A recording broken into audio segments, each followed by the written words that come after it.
everybody. This is a regular meeting of the Kirkwood Meadows Public Utility District for Saturday, August 10th, 2013. It's 8 a.m. Rena, announcements. This meeting is being fed live over the internet, and the public can view this meeting by going to our website at www.kmpud.com and follow the appropriate link. If the public would like to make a comment, they may send an email to kmpud@volcano.net. Thanks, Rena. Hey, Drew, I have a question for you. So with our new technology, Yes. is Rena's voice from back in that corner coming through? It's coming through, yes. Okay, great. Thanks. Okay, roll call. Peter. O'Grady? Here. Andy? Here. Rickard? Here. Norberg here. And Epstein? Here. Okay, we're all here. Okay.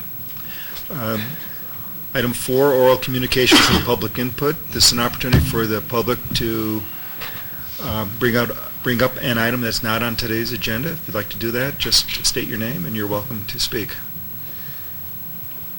Seeing none, we'll go on to item 5, which is corrections to the agenda or consent calendar. Michael, I believe you've got a couple of corrections. Eric, I'd like to pull items 8C, Melrose, item 8D, Melrose, and item 8H, Goals. Items C and D were pulled by the proponent, and we're just quite not ready for the goals. We haven't gotten all the input from all the committees yet and tabulated those for the personnel committee. So we'd like to defer on that item till next board meeting. And so item 6 is, well, actually, we need to accept the changes to the agenda. Do I have a motion to... I move to accept the changes to the consent calendar. Second that. Okay, all in favor? Aye. Okay, we've removed C, D, and H from today's agenda. Consent items. This is where we approve the items on the consent calendar by motion. I do have one this is a clarification question. Unless I missed it, I didn't see the consent for claims. Is that in the packet? Did I miss that? It's already on page 3. Oh, you mean, is it in the packet? Yeah, what's it? The consent for claims. Page 237 to 253. Yeah. Oh, it is in there. Sorry for missing that. Okay. Yeah. Okay. Do I have a motion to adopt the consent items? So moved. Second. All in favor? Aye. Okay. Okay, we now move to item 8, agenda item 8, new and unfinished business. Item 8A is discussion and possible action regarding the design, timeline, bidding process, costs, and construction activities associated with the Out Valley Power Line project. Welcome, Michelle. Good morning. Okay. Well, good morning. Glad to be here this morning. I'd like to give you a brief update on what's happening with the Out Valley project. I'm going to start with the underground portion of the project. To date, KMPUD has installed just over 19,000 linear feet of conduit. They've been working at the Silver Lake Bridge West, and hopefully you guys didn't get stopped in too much traffic over the last couple of weeks. They've been doing 24-hour traffic control along State Route 88 to give the slurry time to set up overnight. Is that 19,000 feet on the ground because there's 3 conduits in the ground where they're putting conduit in? So is that, are we triple counting or this? No, that's Got linear it. feet. So, so currently what they've done is they've done from Silver Lake Bridge to around the big granite face there at Places Reservoir or Places Road. So they've completed that, and then they completed everything here in Kirkwood as well. Last week they started moving west of Mormon Immigrant Trail Road. They've moved the trencher to that location, and they were getting about 3,000 linear feet of trenching completed in about a 5-hour time period. So they're making tremendous progress. They actually slowed the trencher down a bit because they got to a point where we're on private property now, and we didn't want to trench across private property and leave it open over the weekend. So they stopped there. The trenchers, they wanted him to get out far enough in front of the direct bury section. So on Monday, they're going to start laying the first section of direct bury cable. And we expect to get about 3,000 feet a day of cable installed in those sections. So next week, they anticipate getting at least to Foster Meadow Road, if not all the way to Peddler Hill. So they're going to continue working east until they get to State Route 88 and Bear River Road. At that point, they'll come back and they'll start working on the area just east of Tragedy Springs Road, do Tragedy Springs Road, and then the section where we go up that little rock face that we all stopped and looked at, and continue moving west again. They've kind of had to jump around just because of the cable orders that we had, and then working with Volcano on the relocates. Michelle, I know that, I think that the price, the bid, was based on an assumption of how much rock there would be versus how much area without rock there would be. Is that right? Your unit costs that would be trued up in some fashion? We didn't break it out. We ended up, when we bid it, we ended up not breaking it out by rock or not rock. It's just a linear price Okay. per foot of trench. Okay. So they did hit a significant amount of rock. They have trenched the section, the unpaved section just east of Tragedy Springs Road. They hit some extremely hard granite in that area. They were using the trencher. I was on site watching the trencher while they were trenching, and just watching the teeth on the trencher get worn down as they hit that granite was pretty amazing. But they're through that. They've trenched probably 90% of that area except for the private property, or the portion that's adjacent to the private property on the west end. They've been working on the bore underneath 88 at Bear River Road. My understanding is they're going to be pulling the carrier pipe through on Monday, so that's gone very smoothly. Let's see.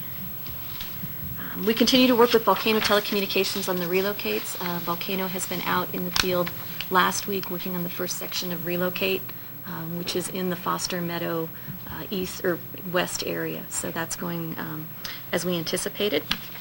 Any questions on the underground project? So the first cable going to the ground, sounds like it's imminent, right? It's gonna happen. The first cable's gonna go in the ground almost right away. Correct. We talked quite a bit about how important it was when cable was laid, particularly when it went through conduit, but direct bury, in this case, that it was very important that it was done right, Correct. quote unquote, inspected carefully. So do we have the inspectors all over this as the job starts on the first section? But we do, and actually Exponential has their inspector in the field. He's been out inspecting the cable deliveries, and we've had extensive discussions with Q&D about their process for installing the direct bury cable. We've been working with Q&D on the material that they're using for the bedding and the backfill material, and so we've all come to concurrence on that. David Cox with Exponential is their inspector. He will be out in the field for all of the direct bury installation, or Wade Meyer, another inspector from Exponential, in addition to our inspectors who are looking at other aspects of the project. David is going to be physically inspecting every linear foot of cable that goes in the ground of the direct bury. They've actually built, Q&D has built a custom cable delivery system where they have a truck with 3 reels mounted this way so that they could offload on the back of that and drive along as they're installing the direct bury. So pretty slick. So at this point, there are no red flags on the project or schedule that you think we should be aware of? On the underground portion, no. The underground portion is going very well, and we expect them. They were a little slow in getting through some of the rock areas, and we anticipated there would be slow days and there would be days where they got a lot of production. But Caltrans has been exceptional to work with. They've been very accommodating with our traffic control and our work in the right-of-way. The Forest Service has been exceptional to work with. With this project, we've been operating under a fire plan that was approved by the Forest Service, and we have to adhere to restrictions on certain project activity level days. They're called PAL days, and that designates what we can and can't do at certain times. The Forest Service has granted us a variance, and they're looking to get us exempted out of that so that we don't have to. Right now, we have to submit a variance every 3rd day, And so it's a kind of a paperwork, time-consuming nightmare to do that. But the Forest Service has been tremendous in saying, this project shouldn't fall under those restrictions, so they're working to get us out of those restrictions. So things are going very well, I think, on the underground project. With the timber harvest, we had a pre-operational meeting with the timber harvester last Thursday. He is ready to go as soon as we're able to issue the notice to proceed, which we anticipate next week. The Forest Service is very pleased with the selection of the timber harvester contract. They've said that this company is excellent to work with. The way that they're proposing to do the timber harvest also eliminates the need to drop the power lines for some of the trees that we have to fall. They have a way where they go up and they send people in the trees, I guess, cut them down incrementally. So that's a big savings, and that eases PG&E's mind as well. Michelle, can I ask a quick question about timber harvest, just roughly speaking? If you think of that area in three segments, the 115 kV section, the substation section, and the 34 kV section, what percentage, very roughly, of the harvest is in each one of those areas? I have not looked at it from that perspective. Just knowledge of the project area, the bulk of it is in the 34.5 kV section area. That's the most complicated section because we have some areas where we have to fall trees, directionally fall trees to meet the Forest Service requirements, and that's the most heavily wooded area. There is the first section of the 115 closest to KM Green also has some fairly large timber. The substation area, based on what the timber harvest has indicated, is the easiest, most straightforward part. There are large trees there, but so it's hard to judge. It's a very easy component for the timber harvester to complete. Okay, thanks. The KM Green grading and drainage project, we're waiting final approval from RUS on the contract documents. I got a response back from RUS yesterday that the gentleman who's doing the review was out for the past week or so he's a little behind in the review, but we don't anticipate any issues with that. I've talked to the contractor and asked him to push back his start date until August 26th. We had originally anticipated starting on August 19th, but with essentially a 1-week delay in the timber harvest, that pushes the 1-week delay in the KM Green back. There's not an issue with that on their end. We're also looking at redesigning the access road into the KM Green substation. I've talked with Exponential, and as they've moved forward with the design of the KM Green substation, they asked if we could look at moving that access road into what they felt was a better access point into the substation. I provided them a grading plan, and I got their comments back on Friday. Based on us being able to regrade it, it looks like we're going to be able to significantly reduce the amount of fill that was going to be required on the site, which again is a cost-saving measure. I believe it'll be much easier to construct. As well, I believe I'm going to be able to eliminate one of the rock line channels that we had for a drainage conveyance along the one edge of the road. And all those are cost reduction measures that will bring the price of that down. We also had an additional geotechnical investigation completed. The results of that indicated that the site is more diggable than we anticipated, less rock going to be encountered, and the material that we're going to encounter on site is going to be able to be used as fill material, so we'll be able to reduce the amount of import material, which was an expensive item that came in. When we're looking at that, we're also going to be able to reduce the amount of off-haul material, which was also an expensive item. So I'm looking at KM Green and thinking we're going to see a reduction change order right off the bat for construction there. Last news, we received approval from the Division of Dam Safety last week, which was a huge hurdle. We were concerned about the timing of that and whether they were going to require some additional modeling or analyses on our proposed work across the dam, but it has come back. We've got their approval. We also received the CPUC notice to construct. The appeal period ended on July 11th with no appeals, and so that is another hurdle that we've overcome. The final thing is we're waiting on the final FERC authorization, and based on my conversations with PG&E, we expect that any day. So any questions? Great. Any questions from the audience? When you said he's inspecting the direct burial cable, Does he inspect the backfill or just the cable itself being put in there? Both. We inspect all aspects. We actually have full-time inspection on the cable installation. So we're looking at not only the trenching that's going on to make sure that, of course, they're trenching in the correct location, but the backfill material to make sure that it continues to meet our specification throughout. They are using native material, but they've screened it to meet the gradation that we required. And then what happens, they bed it, then when they're laying the cable down, we're actually physically inspecting the cable as it goes down to make sure that there aren't any gouges and nicks in it, so. Okay. A couple general comments. Management's meeting with PG&E continues on a weekly basis on Wednesdays. Actually, the design team actually meets on Mondays. They correlate their action items, and then management reviews that on Mondays. And I think it's been a very productive process that we've developed. And we are meeting with Bob Daniels and then sometimes with Harold Taylor. So it's become a very productive session for us. And we haven't missed a Wednesday yet. So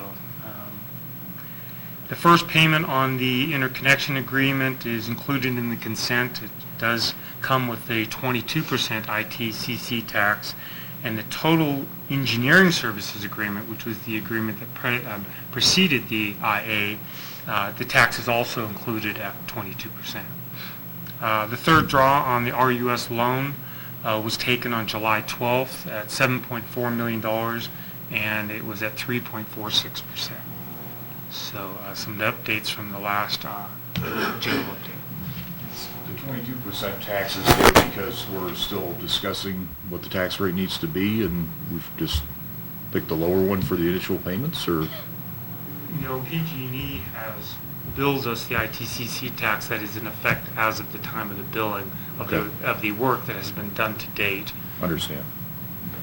Can they retroactively go back to the percentage? That's not been what's reflected in it. Okay. Just want to be quick. Okay, so are we finished with A before we go to the overhead, or is the overhead purely part of B? Michael, is it? We are we ready finished? for B. Okay. We go on to 8B, which is discussion and possible approval of resolution approving bid award for the Kirkwood Meadows Public Utility District Salt Springs to Lower Bear River Reservoir Overhead Transmission Line Project. On July 10th, the district put out a request for a proposal for overhead construction portion of the Out Valley project to 9 pre-qualified contractors. On July 17th, the district held a mandatory site visit with 6 contractors participating. Then on July 25th, the district put out a second amendment which stressed the importance of a comprehensive schedule to complete the project within the required timeline. The proposals were to be rated on a weighted scale with price at 70% and construction plan at 30%. On August 5th, the district held a public opening with the following results. Par Electrical came in at $12,390,000. Bernard Construction came in at $11,166,000, and Wilson Construction came in at $10,353,000. Interviews were conducted with the 3 bidders on Tuesday, August 6th, with a follow-up interview with Wilson on Friday, August 9th. The proposed construction plan, sequence, and schedule for all 3 bidders were very similar. All 3 bidders provided a plan for resources, including labor and equipment, that resulted in energization of the new 115 and 34 kV lines by October 31st, 2014. All 3 bidders plan to install the micropile foundations in 2013. All 3 bidders plan to install all drilled pier foundations in 2013. All 3 bidders plan to excavate for the direct embedment poles, the 34K line, in 2013. All 3 bidders indicated that they were prepared to complete the foundations in 2014 in the event that weather impacted foundation work in the fall of 2013. All 3 bidders demonstrated that they understood the spotted owl LOR and had arranged their construction schedules accordingly.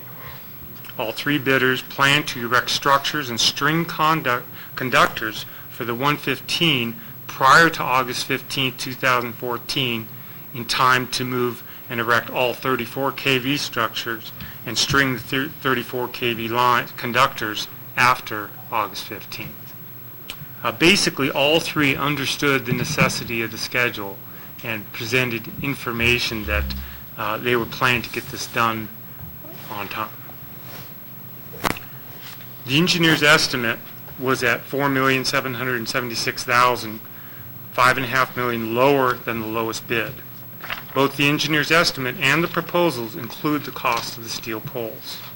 The main difference between the engineer's estimate and the contractor's bid is the cost to install the 34 kV poles, $925,000 versus $2.9 million, and the installation of the 115 kV foundations, $682,000 compared to $3.2 million.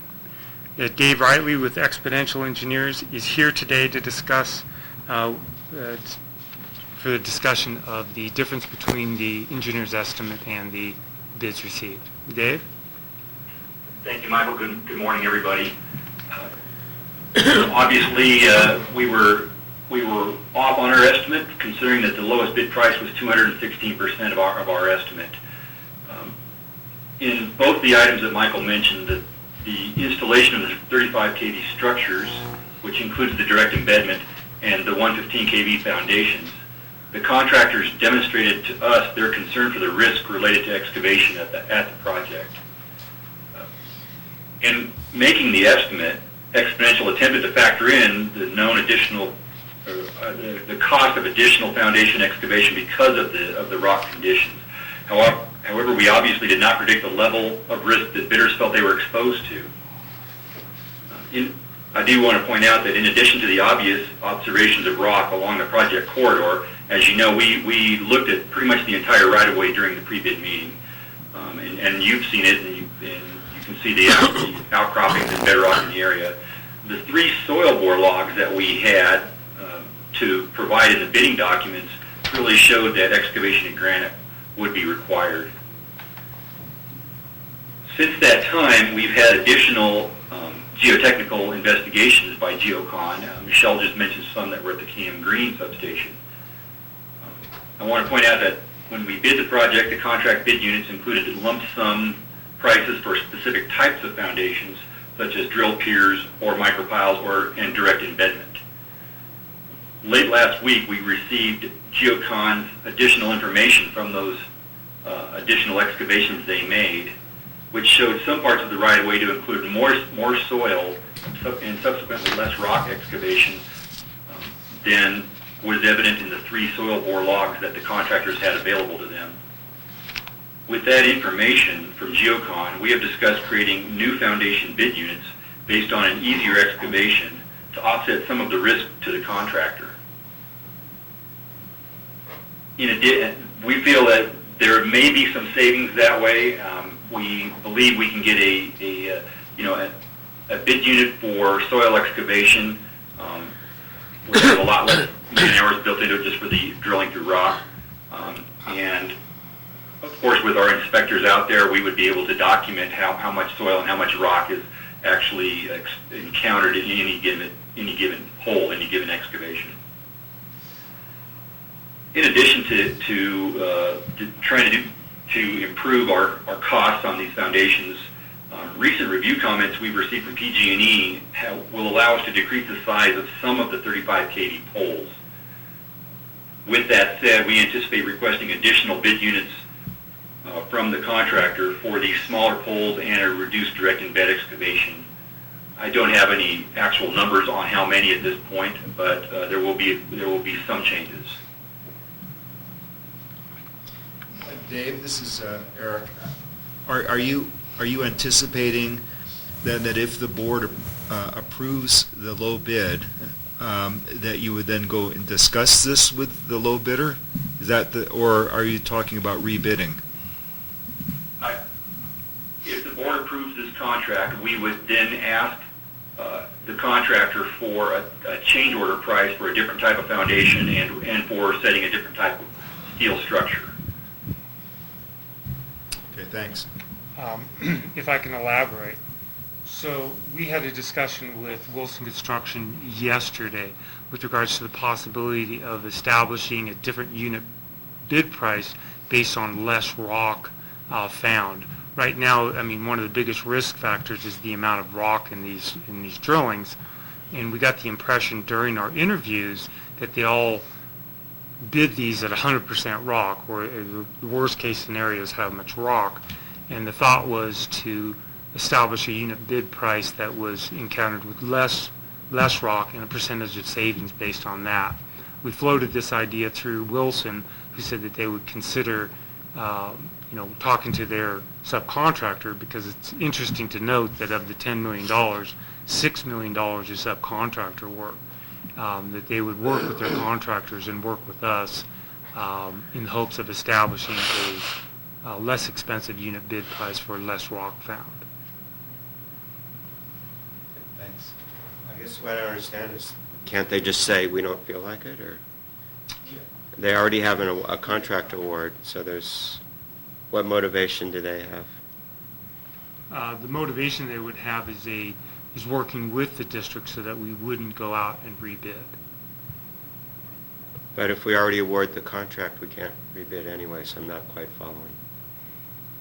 Well, I think that at the beginning we can have a discussion with the contractor But and at get the their... beginning is first, we potentially award the contract, and then have a discussion? Or not award it? I don't understand the You're sequencing. giving up your leverage, that's your point. Yeah. Well, no, I'm just trying to understand. Yeah. Sure. Yeah. So you can't negotiate the contract before you award it. Right. That's against the rules. Right. But you can work with the contractor, which we were attempted to do, work with the contractor and get a general feeling for whether he would be amiable to a negotiation after the fact. And that's as much as we can do Right. for prior negotiations. If we can't come to terms on a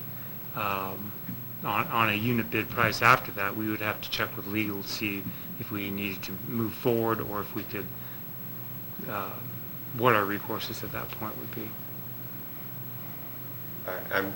I guess I'm still not following. So we award a valid contract, and we follow all the procedures, and then we claim that we don't like it, and we can invalidate the contract? No, and Dave, please interject here if I misspeak, but what we would be doing is we have new information that results in a design change, and so we have a legitimate avenue to go to the contractor and negotiate a change order, because we have a legitimate design change, is what we're... Do we have a design change, or do we just have a feeling that the ground is less rock? That's part of it, but we also have the legitimate design change with the change in some of the tower structures based on PG&E's recent comments, which does change some of the foundations as well. But Okay. I think that's a valid point, but Bob, to get straight to your point, Yeah. if there's a design change, it would be a change order, and if the contractor came back and said, go pound sand, he has the right to do that, and then we would have to move forward. So you're absolutely right. Once you've negotiated, once the contract is let, unless there's a valid reason, we have let the contract, and we have no leverage, as Bob put it, to renegotiate a contract. So what is the path of rejecting the bids and providing all the bidders with this new information and asking them to rebid? What does that path look like, and is that feasible? Yeah, that's going to be part of our presentation. Okay. So, Carolyn? Have you considered letting the contract for the part that isn't the poles and things, and separating it out from the excavating part, so that you've let a contract for the part that nobody's arguing about, and then you could negotiate or rebid the other part? and that's also part of the presentation. So Okay. we'd like to give the presentation and then allow questions at the end. Okay, please, Michael. Great. The board has several options to consider. Option one is to accept the lowest responsible bid on August 10th and try to negotiate reductions in price due to change orders. Option 1A is to delay a decision for 1 week in order to give the district more time to evaluate the proposals and potential area savings and research the process and timelines of amending the EIR for a redesign. Option 2 would be to reject all bids, rebid with possible new configuration and information derived from contractors. Option 3 is to reject all bids, redesign the project with amendment to the EIR and EIS with a possible underground from dam to Cam Green. Option 4 is to reject all bids, realign the project with amendment to the EIR, EIS, and open up the FERC permit amendment to possibly move Cam Green down to the Salt Springs. At this time, I'll go into each option in more detail, where I think I'll answer some of your questions, and then we'll open it up for general discussion. Option 1, accept all proposal from the lowest responsible bidder. This option will keep the completion date to a November 1st, 2014 timeline. The most obvious issue is the increase of $5 million in construction costs and $1.2 million in ITCC tax costs. This represents a $6.2 million increase in the project cost between what was presented at the July 7th meeting and what's presented today. The RUS loan calls for a $50 million loan with a $2 million cash contribution for a total of $52 million. This increase would mean that the district would need to borrow the full $50 million and make an additional $3 million cash contribution for a total of $53 million. The district would seek a supplemental loan from RUS for $1 to $3 million to cover a portion of this cash contribution and for any additional overruns. Howard Barnes feels we would be a good candidate to receive this loan, which we would then not have to use unless needed. We've presented a few different pamphlets in front of you. In fact, there are some for the audience as well.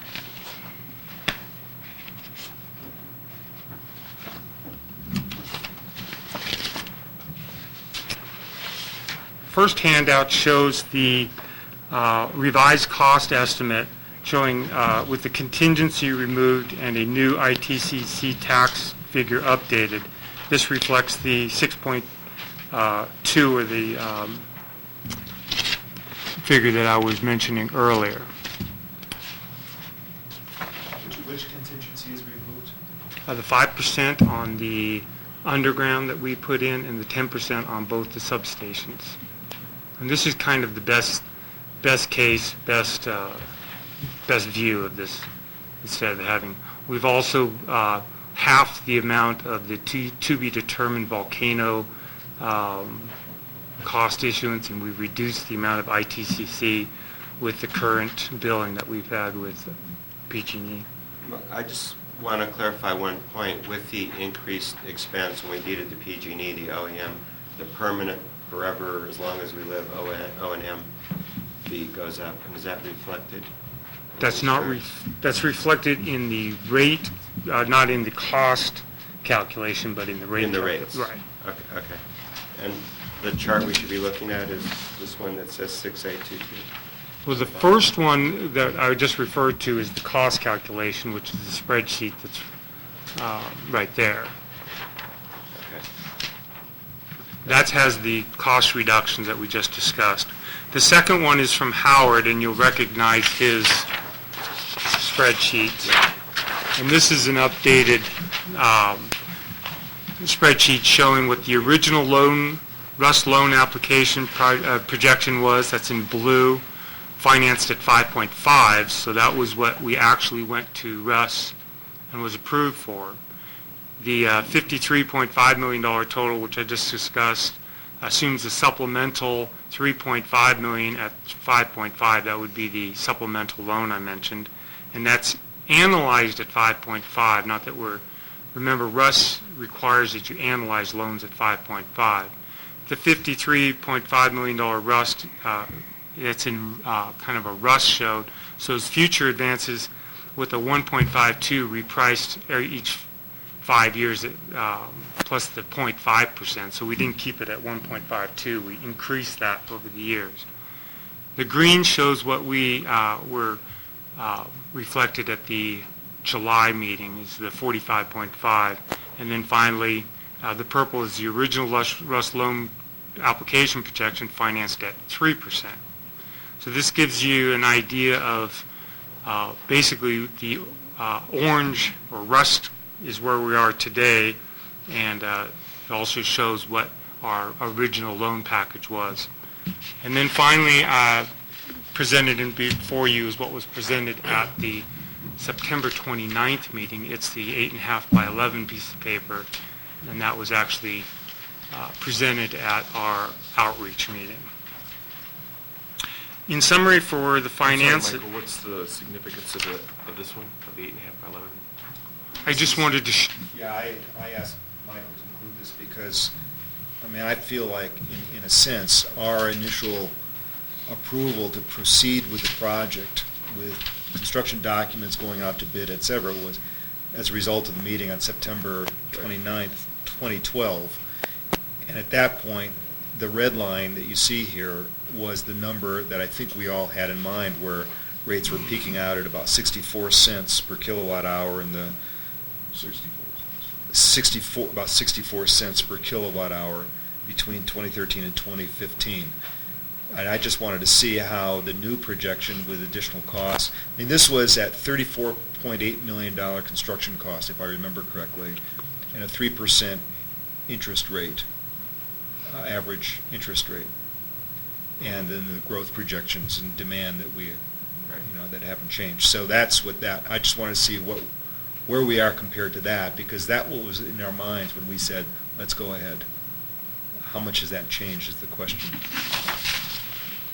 And so if I follow up on that, this says we're 1 to 2 years off.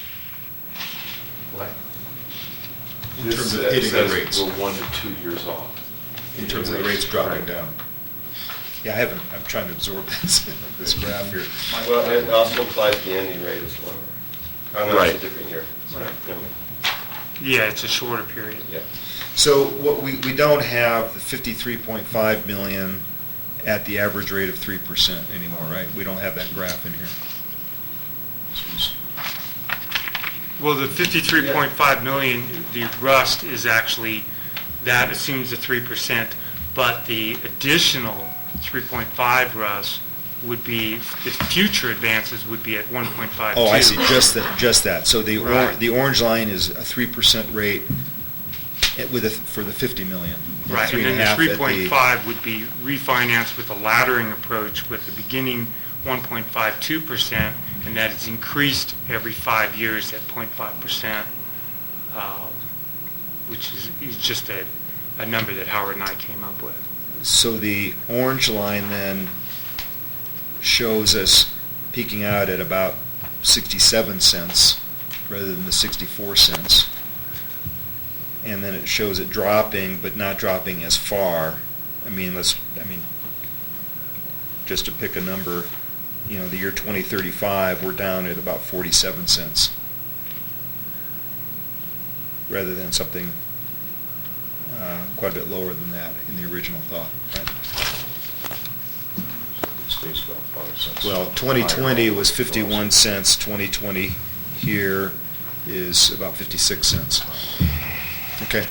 In summary, option 1 keeps with the current timeline, is $6.2 million more expensive, but the district can borrow sufficient funds to complete the project by the November 1st, 2014 project deadline. And we might not have to borrow it. We may have enough cash to pay the 3.5. Yeah, it would be Maybe.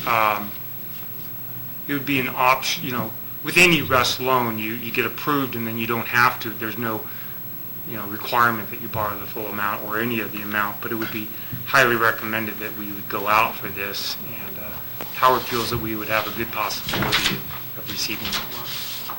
So, once upon a time, you gave us a handy rule of thumb for estimating costs, and said $1 million of additional capital was worth so many cents a kilowatt hour. Remind me. Well, that was at Muni rates, so I haven't redone that For Russ rates? for Yeah. what our actual Russ rates are.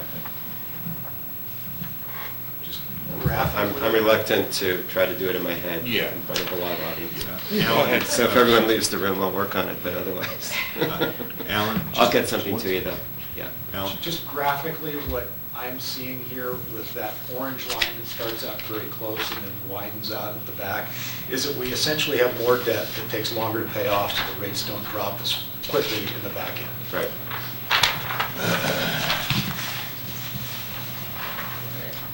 And we have an additional permanent contribution to PG&E that's somewhere between 1 and 2 cents.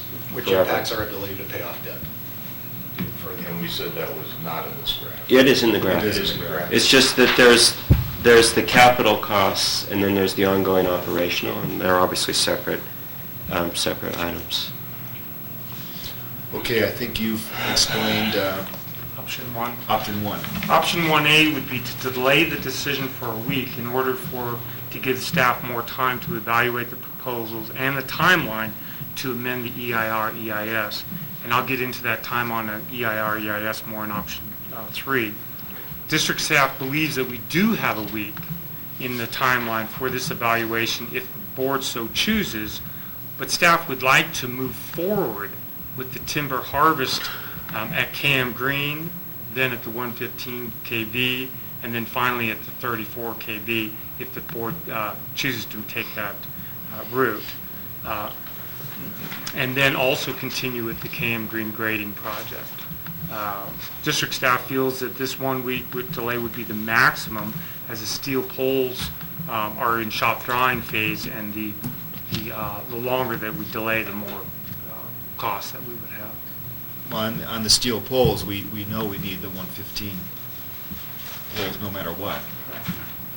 Well, not no matter what, depending on the option that we take, so. Okay. yeah, so- Likely we will need it no matter what, likely. Option 2 would be to reject all bids and rebid with the revisions to the contract, including further geotechnical work to lessen contractor risk, establish a unit price bid for rock encountered, possibly with a percentage reduction. So this would be establishment rather than a possible negotiation. Establish a unit price bid with the district assuming the risk of any rock encountered over a certain percentage. Breaking out the bids and separately bidding subcontract elements such as micropile, foundations, etc.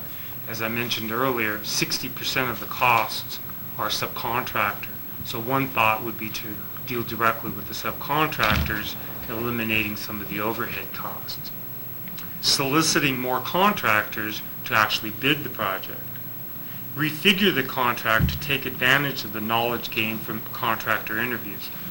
If you rejected all the bids, then you're free to go openly to the contractors and saying, what was the disconnect? What happened? Was the risk factor? And what they've told us is that the risk factor is what drove the prices up on the foundations. But I'm sure that we could learn quite a bit by having free, open discussions with the contractors if they were willing to give us that information. To rebid will take several months and certainly will move the completion date into 2015. Engineers' estimate of savings, knowing what we know now about the bids and such, is approximately a potential 10% savings. The risk of delay, 10% of what? 10% of the lowest bid that we've seen now. $1 million. So $1 million, subtract from that the costs of the delay. Exactly. Okay, so it's not the net savings. it's No, the savings a of the component contract. of savings.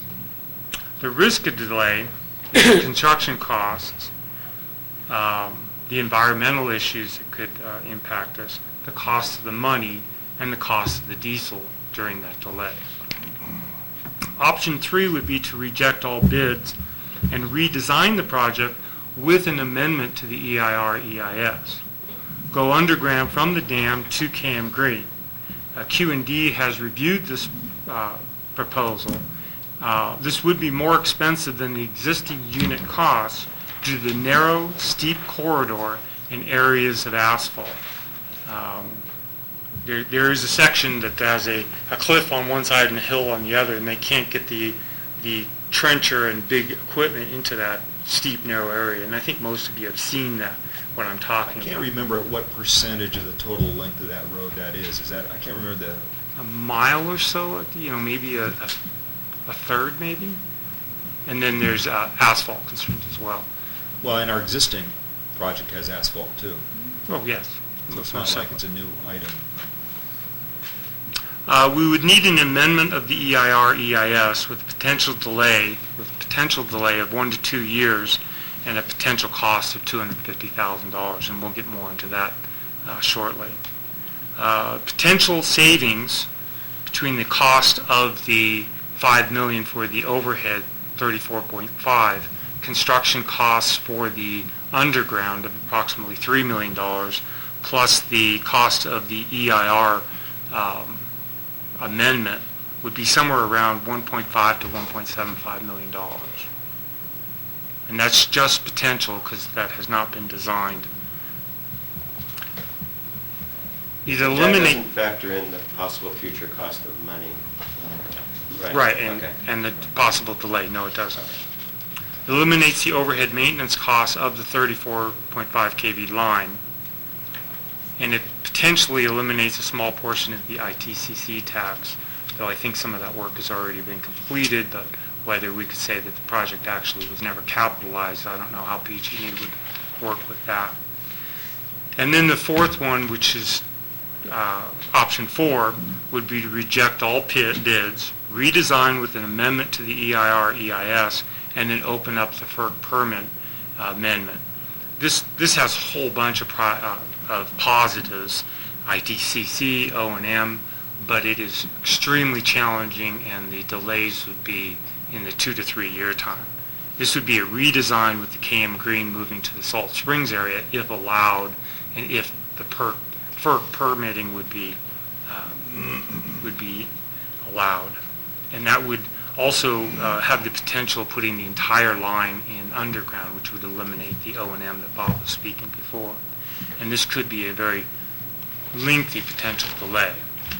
So those are the, I would guess you could call them 5 different options, and I'll open up for discussion. Yeah, so first we'll start with any questions from the board, and then questions from the audience, and then bring it back to the board for discussion. So questions from the board. Right at the end, you said it would eliminate the O&M, moving KM Green down to Salt Springs eliminated some O&M. I missed the point. If we went underground, PG&E would no longer be involved. Their demarcation point would be at Salt Springs. Right. And the Cal ISO and the meter, and that eliminates that entire 4.6% O&M charge that we would have with PG&E. There still could be a little at the connection point, they could argue. Right. It just gets rid of most of the amount that we have to deed to them. We would own more of the distance to the dam, Yes. and therefore we don't owe them a maintenance fee on that. Now, presumably that was, all these things were evaluated during the early part of the EIR, and there were reasons why we didn't go with them. Would it be constructive to understand why this wasn't part of the original design, or is that Sure. not helpful to No, know? that's, I think it's very helpful. Okay.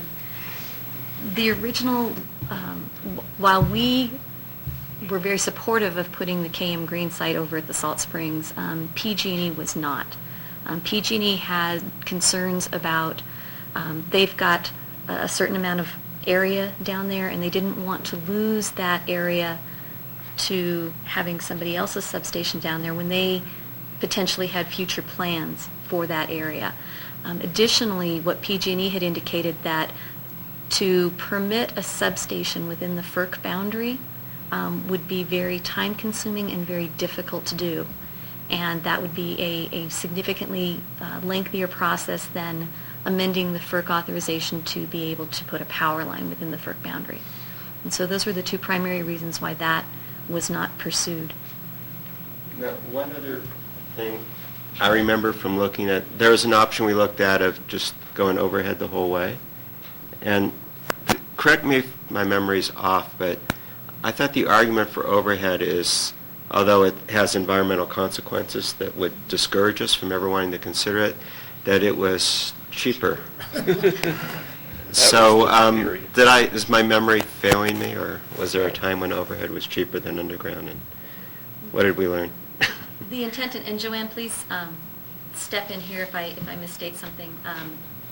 When the routes were being analyzed, the intent was to put the power line as close as we could to the existing overhead corridor.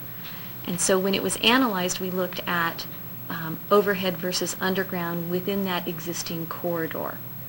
And so when you look at underground in the existing corridor, that's a much more expensive endeavor. I mean, yes, it is technically feasible to underground that section of 115 from Salt Springs up, adjacent to the penstock. But that would most definitely be, in my opinion, significantly more expensive than any overhead that we're looking at. I don't have the background as to why or if undergrounding it along existing roads was analyzed. Those are much more circuitous routes. Yeah, I just remember the conversations before I was on the board, while I was on the board, and it was always just common wisdom that overhead is always cheaper than underground. That was always, always, always stated as a fact. And so why would you go underground, particularly 5 miles, when you can go overhead, 3 miles? 3 miles. And so it was. I don't think it was ever questioned. I think we all bought into that common wisdom without really questioning it. I think that's what happened. I think it's pretty doubtful that with this, moving the substation green to a highly visible area by the penstock would ever be approved without protest. Wouldn't you think? I mean, that's one of the reasons we've got it where it is because it's fairly hidden from the public. When you stand up on Highway 88, you can't see it. Well, So, I mean, the concept of moving substation green doesn't seem viable to me. Yeah, I think the underground part that I was just referring to is not the 115, because I think it's really expensive to put 115 underground and the heat issues and so on. I'm really talking about the 35 kV section. Where would that route potentially go if you were to underground? Just a second, Carolyn. the- I'm sorry. I just want to make sure the board finishes its questions and we'll go to the Well, I just want to audience. ask Dave whether, our memory and the rest of that, whether he has any comments. Because we've made some assumptions here, and I just want to confirm that he agrees with them. I would say typically, if I don't look at terrain issues, that underground transmission, which is 115 kV, is 8 to 10 times higher than overhead transmission. Again, this is a typical number that we've experienced for construction all over the country. On distribution, the 35 kV is really more like distribution. Right. Typical numbers I see and I've experienced are 3 to 4 times higher for an underground line than an overhead line. Clearly, that is not the case in this situation, and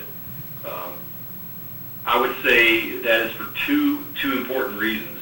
One of them is the fact that the overhead line is being built pretty much in a lot of granite, in a very difficult area to excavate.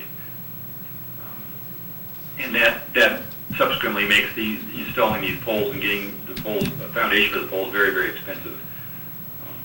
Second of all is the accessibility of this overhead line. The cost of the foundations bid by our contractors includes accessing a lot of the locations with helicopter. All the micropiles, every man that goes to one of these locations, these excavation locations, will be flown in by helicopter. Every piece of equipment, every yard of concrete, everything is going to be coming in by helicopter. So I think that we've got a very expensive overhead line primarily because of not just the fact that it's rock, but that it's granite, a very hard rock, plus the access.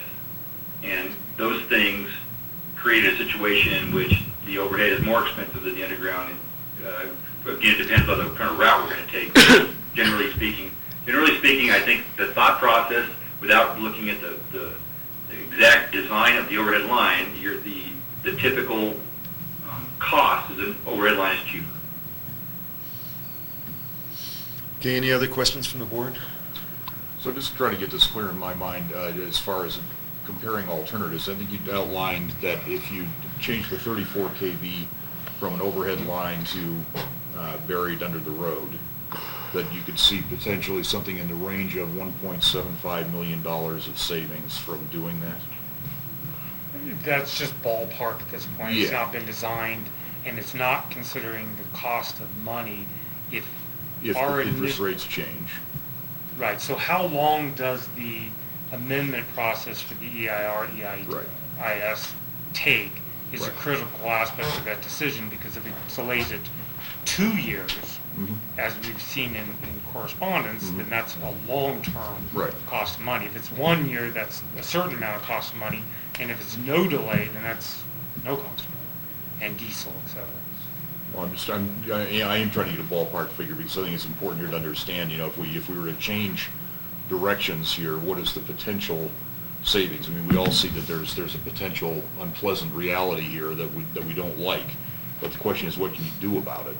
And how much net effect can you possibly get out of those alternate approaches? So that's what I'm trying to get us just kind of a general scale here on, and that alternative, while it saves $1.75 million, I mean, in the scale of the numbers that we're looking at, that does not, unfortunately, strike me as a particularly significant opportunity. But I think the thing I'd really want to emphasize is, that's a construction savings to be measured against the cost of money, and the cost of money went up over 40 basis points in 30 days. Right, it could go away. So an interest rate climb of 1% on a fair amount of this money Right. could easily Yeah, I mean, if wipe you, that out plus other problems. I agree completely. Okay. And that's the point of trying to understand how much is the potential savings. If it's $1.75 million, we all recognize that could disappear Right. on us. Well, Yeah. we could be grasping at it, and it could slip through our fingers very easily. If it was a potential saving of $10 million, it'd be a much more substantive Yeah. discussion, but And in the September meeting we had, where we all decided to proceed based on the data, we did an analysis that said we can afford this project up to about 4% blended interest rate. And it was unaffordable at what we thought muni rates would be. So without a RES loan, it was unaffordable. And so right at the moment, we think blending all the things together and working real hard, we can keep it below 3.5% by getting all the money, obligated in the next 12 months. But whether that would be true if we added another 2 years, 1 to 2 years, that would be a pretty significant risk that none of us could actually calculate, that I know of. I So looked at I Alan, guess- maybe he can. No, he can't. Okay. Standish? Sort of bottom line, does staff have a recommendation, or is staff, we're going to have public Yeah. questions We first. want Yeah. more input. oh, we do that first? Yeah, I'd like to now turn to Carolyn, you had a question? When you're talking about undergrounding the 34, you're talking about going along the road to the substation? Correct. The shorter route, it's about 4.2 miles. Okay. And we think that they won't hit the rock like they're talking about on the foundations for the poles? With the underground project, it's a shallow trench. We're talking a 3.5 foot, 4 foot deep trench, total excavation depth. When I was out there with the contractor, we looked at it. His biggest concern again was the width of the corridor. We don't have, even though we're dealing with a narrow corridor now, it's an even much narrower corridor. We don't have the option to widen it. They wouldn't be able to bring in the same equipment, and that would increase the cost to some degree. But we'd be encountering similar ground conditions as we're currently encountering in the project. Alan? Michael, can you explain the time difference between your options? I believe it was 1B and 2, where there was perhaps a 1 week delay now and find more information and reject all the bids and rebid. It was a several month process that then dumped us into another year. Sure. So 1B is just basically delaying for a week to gather more information to bring this before the board, and it doesn't anticipate a decision. If the decision was to move forward with the lowest price bid, then we could afford the week in the timeline, but it doesn't anticipate opening up of the EIR or something like that that delays the project into 2015. The rebidding of the project definitely puts us into 2015 because it takes time to rebid that project, get it back out, get everything else. We would lose opportunity to do all the work that I described earlier on the overhead in 2013. Are there legal timeframes that we have to abide by in that bidding process? I think if you're talking about the overhead construction, we have 30 days to accept or reject. Is that? No, I'm thinking about rebidding. If we reject all the bids today and say we're going to rebid the project, can't we say, here's your packet next week, you've got 7 days to all the acceptable contractors to come up with a number, and here's the further information? I mean, we could be 2 weeks out and have new bids, could we not? There is no legal requirement as far as how quickly you produce it and how quickly you.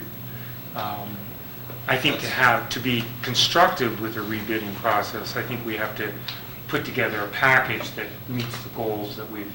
I think there should be interviews with the contractors. I think there should be unit bid prices for, a percentage of rock found. I think there should be possibly an assumption of risk by the district on, above. It's going to take time to put a comprehensive bid package back out. A decision on whether you want to rebid totally or rebid in components needs to be made. From staff's perspective, I don't think there would be that much of a savings on bidding it out in components, and I think there would be a huge liability for the district to have one entity putting in the foundation, one entity supplying the poles, and one entity putting it all together. Okay. I think I understand that differential, and then I'll give you my input on the process, is that we've had 2 bid openings now, and in both bid openings, significant amounts of the contractors were way above the engineering estimates. We have 2 more substations for a total of about $4 million that need to get bid. If we accept a giant bid here, and the contractor tells us to effectively, in Michael's words, pound sand on changing the price, and the next bids on the substations come in at double what we were expecting, we're in deep doo-doo. So we have to figure out a way to both mitigate that risk and come up with an acceptable number on the design that we've got, because we can't afford the delay to open up FERC and the EIR and everything else. My 2 cents. Thanks, Alan. Carolyn? I still think it makes sense if you figure the 115 has to be overhead, that you split it up, somehow let that contract so that you can move forward on that portion of it, whether it's ordering stuff or whatever, and go back and look at the 34 a little more carefully, whether it's looking at the cost of the underground or whatever you could change about the poles. To me, you should split this up. And I mean, you don't have to have the same contractor do the 115 and the 34 even, right? I mean, it's a different section of line. I mean, you might want them to be the same, but I don't see why they would have to be. So that would be my 2 cents. So with regard to that, because there was a question that I had,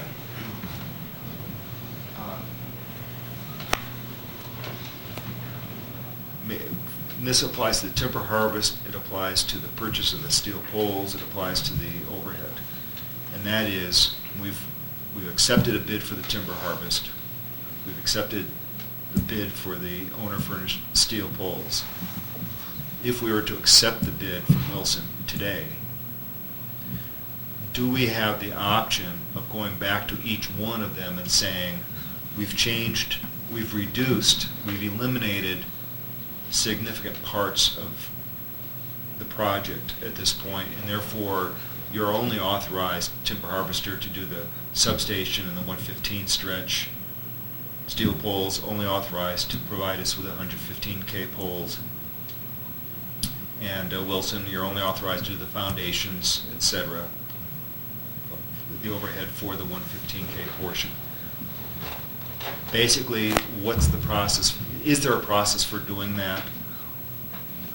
I mean, let me just suggest what I think the process is probably a change order where we hope to get 100% of the money back, where we'll probably only get 50 or 60% of the money back.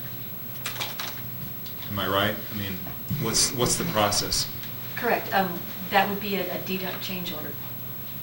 So, but I believe, and Dave, please help me here if I'm wrong, but if you change more than, I think, 15% of the contract, so let's say that you go to Wilson and say, I don't want you to do any of the 34, I want you to do the 115, he has the right to reject. Dave, is that a true statement? I cannot confirm that, Michael. I do not believe the RUS contract specifically says that, but that is something that we've seen happen in the past. So I guess that would be a point that we need to clarify. That possibly would be a proponent for going to a week delay, because we just don't have that answer. Okay, any other questions from the audience? I do. Yes, sir. And Michael and I had spoken before the meeting started that Q&D has expressed an interest in learning more about the additional project, the overhead project. I don't know how well informed they were of it initially when they bid the underground, but at this point they would like to know more. As to whether they could do this, he would not commit, but he said certainly there are those contractors they work with in California that they would want to have be aware of this project as well. So I think I would encourage a delay where you could possibly have that contact with them and proceed. I think that would be the rebid route and push out things to 2015. Because we can't just go to somebody and say, can you beat this price?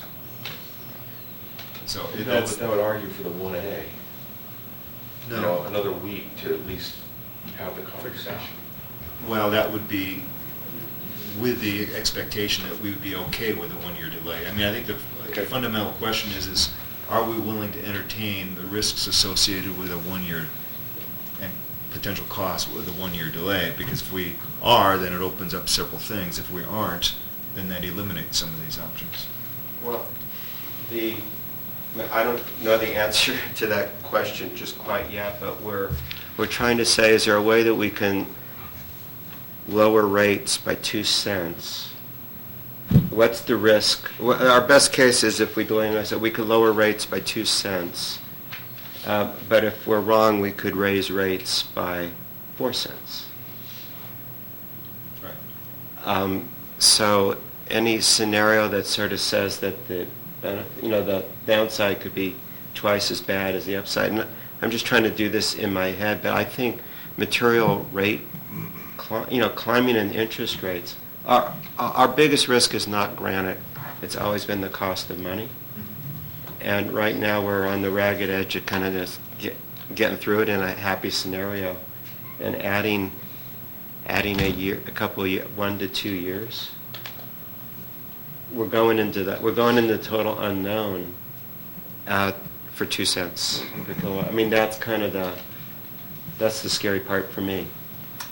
And so maybe along those lines, yeah. I also don't have the answers. But I would be disinclined to 3 and 4, opening up the EIR.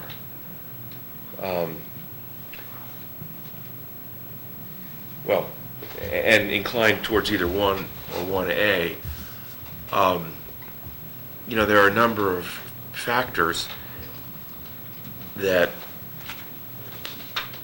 haven't been really raised. One is the fact that all 3 of these contractors use the same subcontractor for the largest portion of the cost, $2.6 million for Crux subsurface out of Spokane, Washington. Other factors that haven't been mentioned, which trouble me a little bit, is that while Michael says Wilson looks like a contractor who can get things done. They were twice the price of Q&D on the underground. And, you know, the final factor, I guess it hasn't been mentioned, which may be irrelevant, is if we open up the EIR, we're dealing with is it the yellow-legged frog or squirrel? It's frog, right? So I'm not inclined for 3 and 4. I'm open to 1 or 1A. But your point is 1A might lead to 2. Well, 1A could lead to 2 if we say we're willing to have a year delay. I mean, if we're not willing to have a year delay, then 1A may, I would still hold out some hope for 3 if we had 1 week delay, but not a lot. But I think that the fundamental question is what Bob Epstein has said, which is the risk of the cost of money. Right. So I have 2 questions in that regard. So the first one is for Dave, rightly. So I think we understand why your estimate was off for this particular thing because of just the cost of building the foundations. The question of the remaining substations, can you comment on your feeling about the accuracy of those 2 estimates and whether there's a reason to think those could be materially different?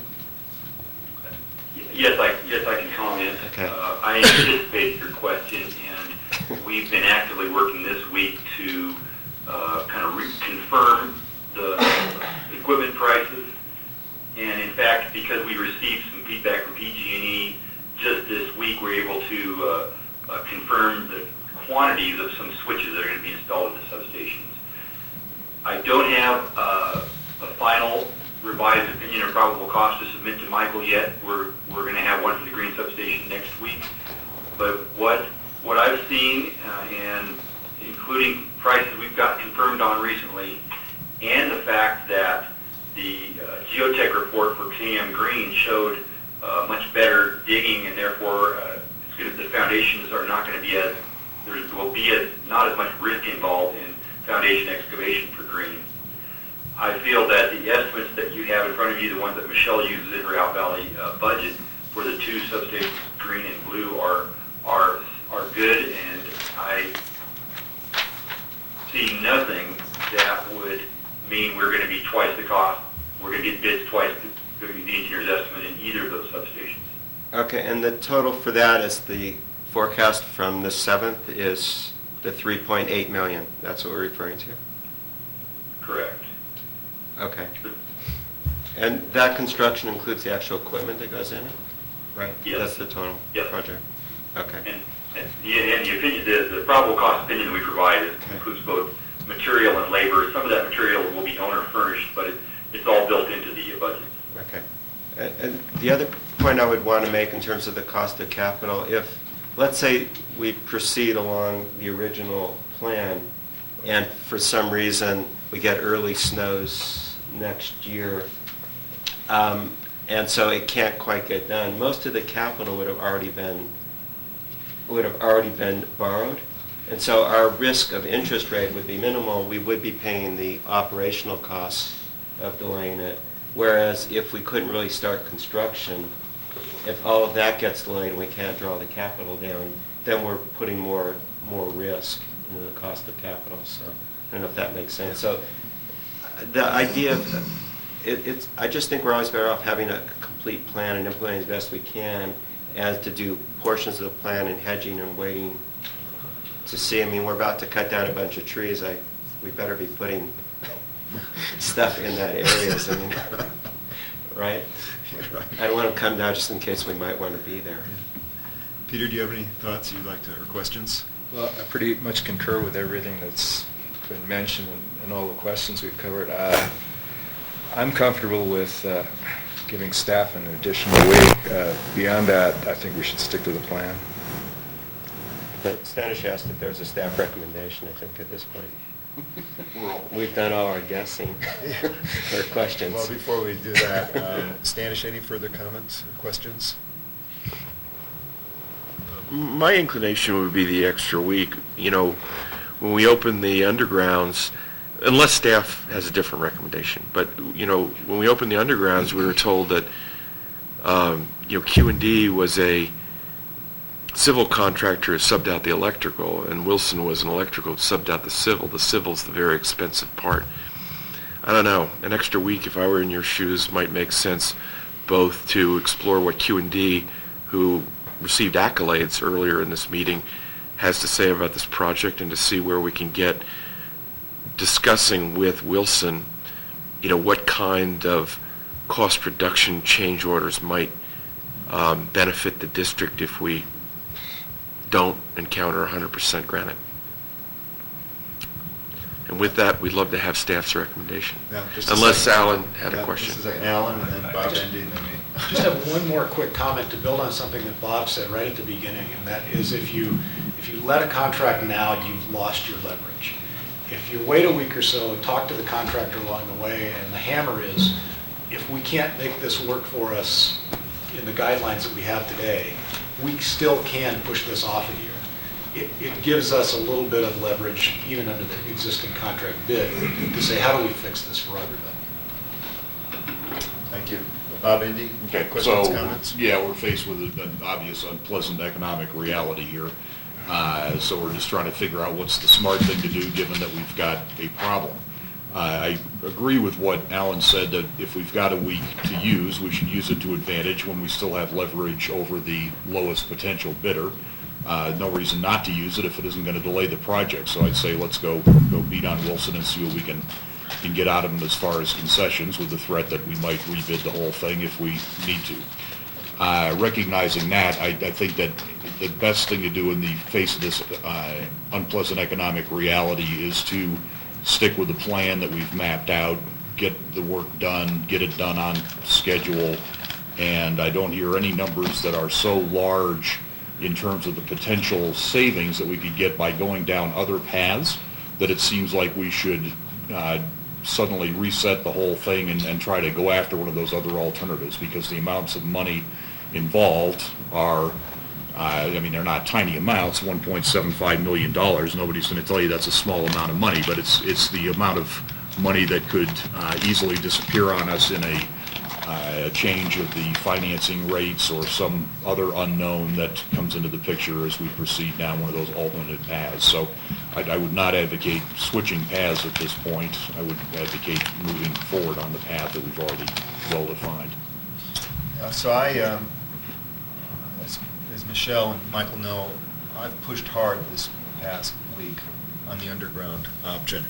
Pushed hard to understand it as an option, not necessarily advocating it. I will say that with the benefit of hindsight, we should have designed it to be underground all the way from the substation, the current location of the substation, to the dam. We shouldn't have been overhead. I think that we were blind to that possibility, or weren't even aware of the possibility. And I just think that would have been a better solution, not only obviously for the initial cost reason, but because of ongoing maintenance. I mean, an underground line, I just think inherently is less costly to maintain year to year than a line that has vegetation underneath it. So just to review what my understanding of that option is, since I pushed so hard and I got a lot of good information from Joanne and from Michelle. On the face of it, to me, it's totally logical that this would just be an amendment that should be able to be to the EIS that could be executed in 9 or 10 months, and that we could be in the ground on August 15th and do the trenching, and it would be done with no delay in the schedule. To me, it is a perfectly logical way of thinking about the project. So why might that not be the case? That may not be the case because the Forest Service may decide that a full EIS, a new EIS is required for that length of that part of the project. Well, why is that? When I kept asking why, it came down to the yellow-legged frog. And so here's the thing, that there's at least one drainage channel, right, that crosses the road that's a tributary to Coal Creek where there's a known habitat for yellow-legged frogs, right? And this is, because I've never seen a map of this Coal Creek thing, what we're talking about is a tributary that goes across. It's a drainage that goes across the road that where we've the- talking about. Where the 34 kV would have to be buried. Yes. Okay. Okay. Not on the steep slope going down towards Salt Springs. It's on the Correct. side of the drainage that On the goes- road that we all drove back from KM Green back to the dam. Okay. So here's, just follow this reasoning a little bit. From an environmental point of view, what would anyone prefer? The overhead line, the removal of trees, and everything that the Foothill Conservancy has now expressed concern about, that is a permanent situation, always, once it's in, or a disturbance across a channel during the dry season that would occur for about 3 days, and then be returned to its existing state. I mean, who in their right mind would say that the overhead is a far superior environmental impact than this? So you're. And I just can't believe that anybody in their right mind would say, oh no, you've got to go do a whole set of environmental studies, et cetera, beyond what we would do over an 8 or 9 month period. So the logic to me is we would save, my own rough calculation is $2 million, so it's not too far off from the 1.75 million. It would be done in time, and we would have ongoing savings in maintenance, year after year after year. I mean, so why wouldn't you do it? Well, we don't know that the Forest Service would go along with this logic, that, for whatever reason, they might say, sorry, yellow-legged frog, just the use of the words means you've got a 2-year study or something like that. And we don't know that, but I would think that we should be able to get a better sense of that with a week delay, included with the other issue. Could we ask an advocacy group like the Foothill Conservancy if they would support that during the course of a week, and that they would guarantee us that they would not object to that route? No? Too complicated to do in the... A lawyer would advise you never ask a question unless you know what answer you're going to get in advance. So And a I lawyer would- think in this particular case, that's warranted, the same logic. Anyway, I just wanted to fill you in on that, on this series of conversations. Yeah. Again, Right. I don't know, I mean, I would not take any more than a week. I would not want to explore it any further than could be explored reasonably in a week. And so I think what I'm coming down to is I would support the week delay as long as Michael is certain that that's not going to threaten our ability to get the foundations in as planned. So I have a question about, you've described a very rational world. And I just have a question within that, how do we get the overhead, the 115K overhead line still built on time? Because wouldn't that imply a rebidding? No, well, Okay. this is why I asked the question. Is Okay. We've got the timber harvest contract, we've got the overhead steel contract. If we let this contract, I see. then can we reduce the contracts accordingly? And I think I'm getting the answer is no, which could be the other thing that just says that's not worth pursuing. And if it were a deduct change order, you never get 100% of a deduct back. Yeah, that's... So that then eats away at the 1.7 million or whatever. Anybody you've got a signed contract with, and you go back and you chop it back by 60%, they're going to say, oh, all this fixed overhead and cost that was in part of the original Right. bid, and that's all still going to be incurred. And yeah, you got a slippage issue there. I think that's certainly a concern.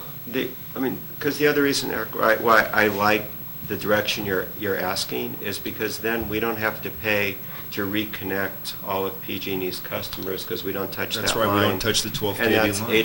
$800,000 in their plus 50%, plus or minus Yeah. 50% thing that we don't Right, we touch. avoid the 12 kV, Okay. we avoid PG&E along, from the substation on, there's no PG&E. Right. That's a good So point. would they leave their existing line? They- That's there's their no line. reason to touch it. Their line to the dam would stay in. Yeah, it's just theirs. Well, no, not their The- line. their line- up to the dam, yeah. The 12 kV line. The to 12 their kV river. line that goes from approximately KM to service their customers Yeah. wouldn't be touched. It would just be, we'd connect into it where the pole change occurs. Right, at the substation, it all changes at the substation. So now if you're an environmental group and you've got an existing line and now you're getting excavation in addition, so it's not in lieu of exactly the portrait that you were saying that they might endorse. But you're not Instead cutting of, down all instead those of trees. removing a whole bunch of additional trees and affecting the tributary that the Conservancy is Well, how are we, currently concerned when we about. dig the line from the substation, to dig a line? No, it's you're along gonna- the road, along the existing road. So it's not going to require any tree removal at all? No, it wouldn't be Not any. for that section. There'd be no tree removal, there'd be no vegetation removal. There'd be, from what I can tell, there would be zero impact, environmental impacts of any kind. That's the thing, because you're just trenching along an existing road that seems to be well used. You put the stuff in, you put it back, just the way it was. What impact is there? There's noise for a month. During a Probably dry le- season. And probably less than the helicopter noise. And less than the helicopter noise. So, I mean, to me, it's totally logical, but we don't know whether, because of our contracts and because of the EIS issue, we don't know. And I just think it's worth asking the questions if we have this week delay. So with that, Michael, what's your recommendation? First, we'll get to the engineer's recommendation. Okay. So Michelle and Dave, their companies are recommending, I would say, either option 1 or 1A. They don't really address that. But here's their official recommendation for the record, which is, And they're lowering their bills to us by $5 million to offset the costs incurred. so on the second page, based on the analysis of the bids, EEC and RCI recommend acceptance of the bid submitted by Wilson Utility Construction Company for $10,353,877. The contract will require approval by RUS. And what's your recommendation? Well, General Manager? so option 4, opening up the FERC, I believe is a long-term, it would have been great, but I think it's out of control. I honestly believe that if we try with the unknowns of any delay, the delay of the cost of money, the delay of the cost of diesel, that we're just opening ourselves up. We have, and so what does the week give us? If it means that the week gives us the opportunity to go towards option 3, the dam to KM Green digging, there's only a potential, we're coming up with a $2 million savings. It's only a potential $2 million savings because it hasn't been designed, it hasn't been evaluated. It's going across the yellow-legged frog area. The difference between 1 and 1A is, in my mind, the ability to go back to Wilson and try to negotiate a better deal, which we cannot negotiate officially until we accept the contract. I don't see it gives us any other, we've already had the conversation, we've already asked them to, work with us, but as Bob, brought up and I responded, the contract is the overlying document. So it's staff's recommendation to accept the bid today. Well, may I ask a question? Please. Could we do the following? Could we accept the bid contingent on some reduction in cost based on the new information? And if that does not occur, then we reconvene again in a week to make a final decision. We should just delay and make a final decision in a week. We can't. Why? We can't negotiate with the lowest price bidder officially. We can have a conversation and try to get their their intent, but we can't officially negotiate with the lowest price bidder because it's a public bid. The other bid holders have rights. So we can't officially negotiate with them. We have to accept the bid and then try to work with the contractor after that point. And we also have no intention of unofficially negotiating. We can't, I mean, we're abiding by the law that, we put this out, there were 3 legitimate bids. We either accept it or not. We can ask them questions about what might happen under various scenarios, so we understand their bid, but we can't ask you to have Right. any other conversations, Right. nor would we want you to. We can ask them to consider, different scenarios if we found more information. And we can have cost reduction based on design changes. If the size of the hole diminishes, if the amount of grout diminishes, that's a true design change, that's a reduction. But we can't all of a sudden have a unit cost bid on 50% rock because that's a subjective. But those real design reductions don't necessarily result in real cost reductions. Oh, yes, they would. Why? Because it's a four bid unit price bid, so that if the hole gets smaller, that design change is a design change, and they don't have to build the hole But as then, big. the contract basically says it's not a contract for 10.353 million, it's a contract for a certain number of unit bids that get added up later. Exactly. Really? So that's what we were going to have with Q&D and decided not to. No, we have a unit price bid with Q&D. We just did not have a rock factor with Q&D. Your question was, Oh. did we have a 50% rock, 100% rock? There was no, it's you lay this much in this sort of terrain, by foot we'll pay you this amount.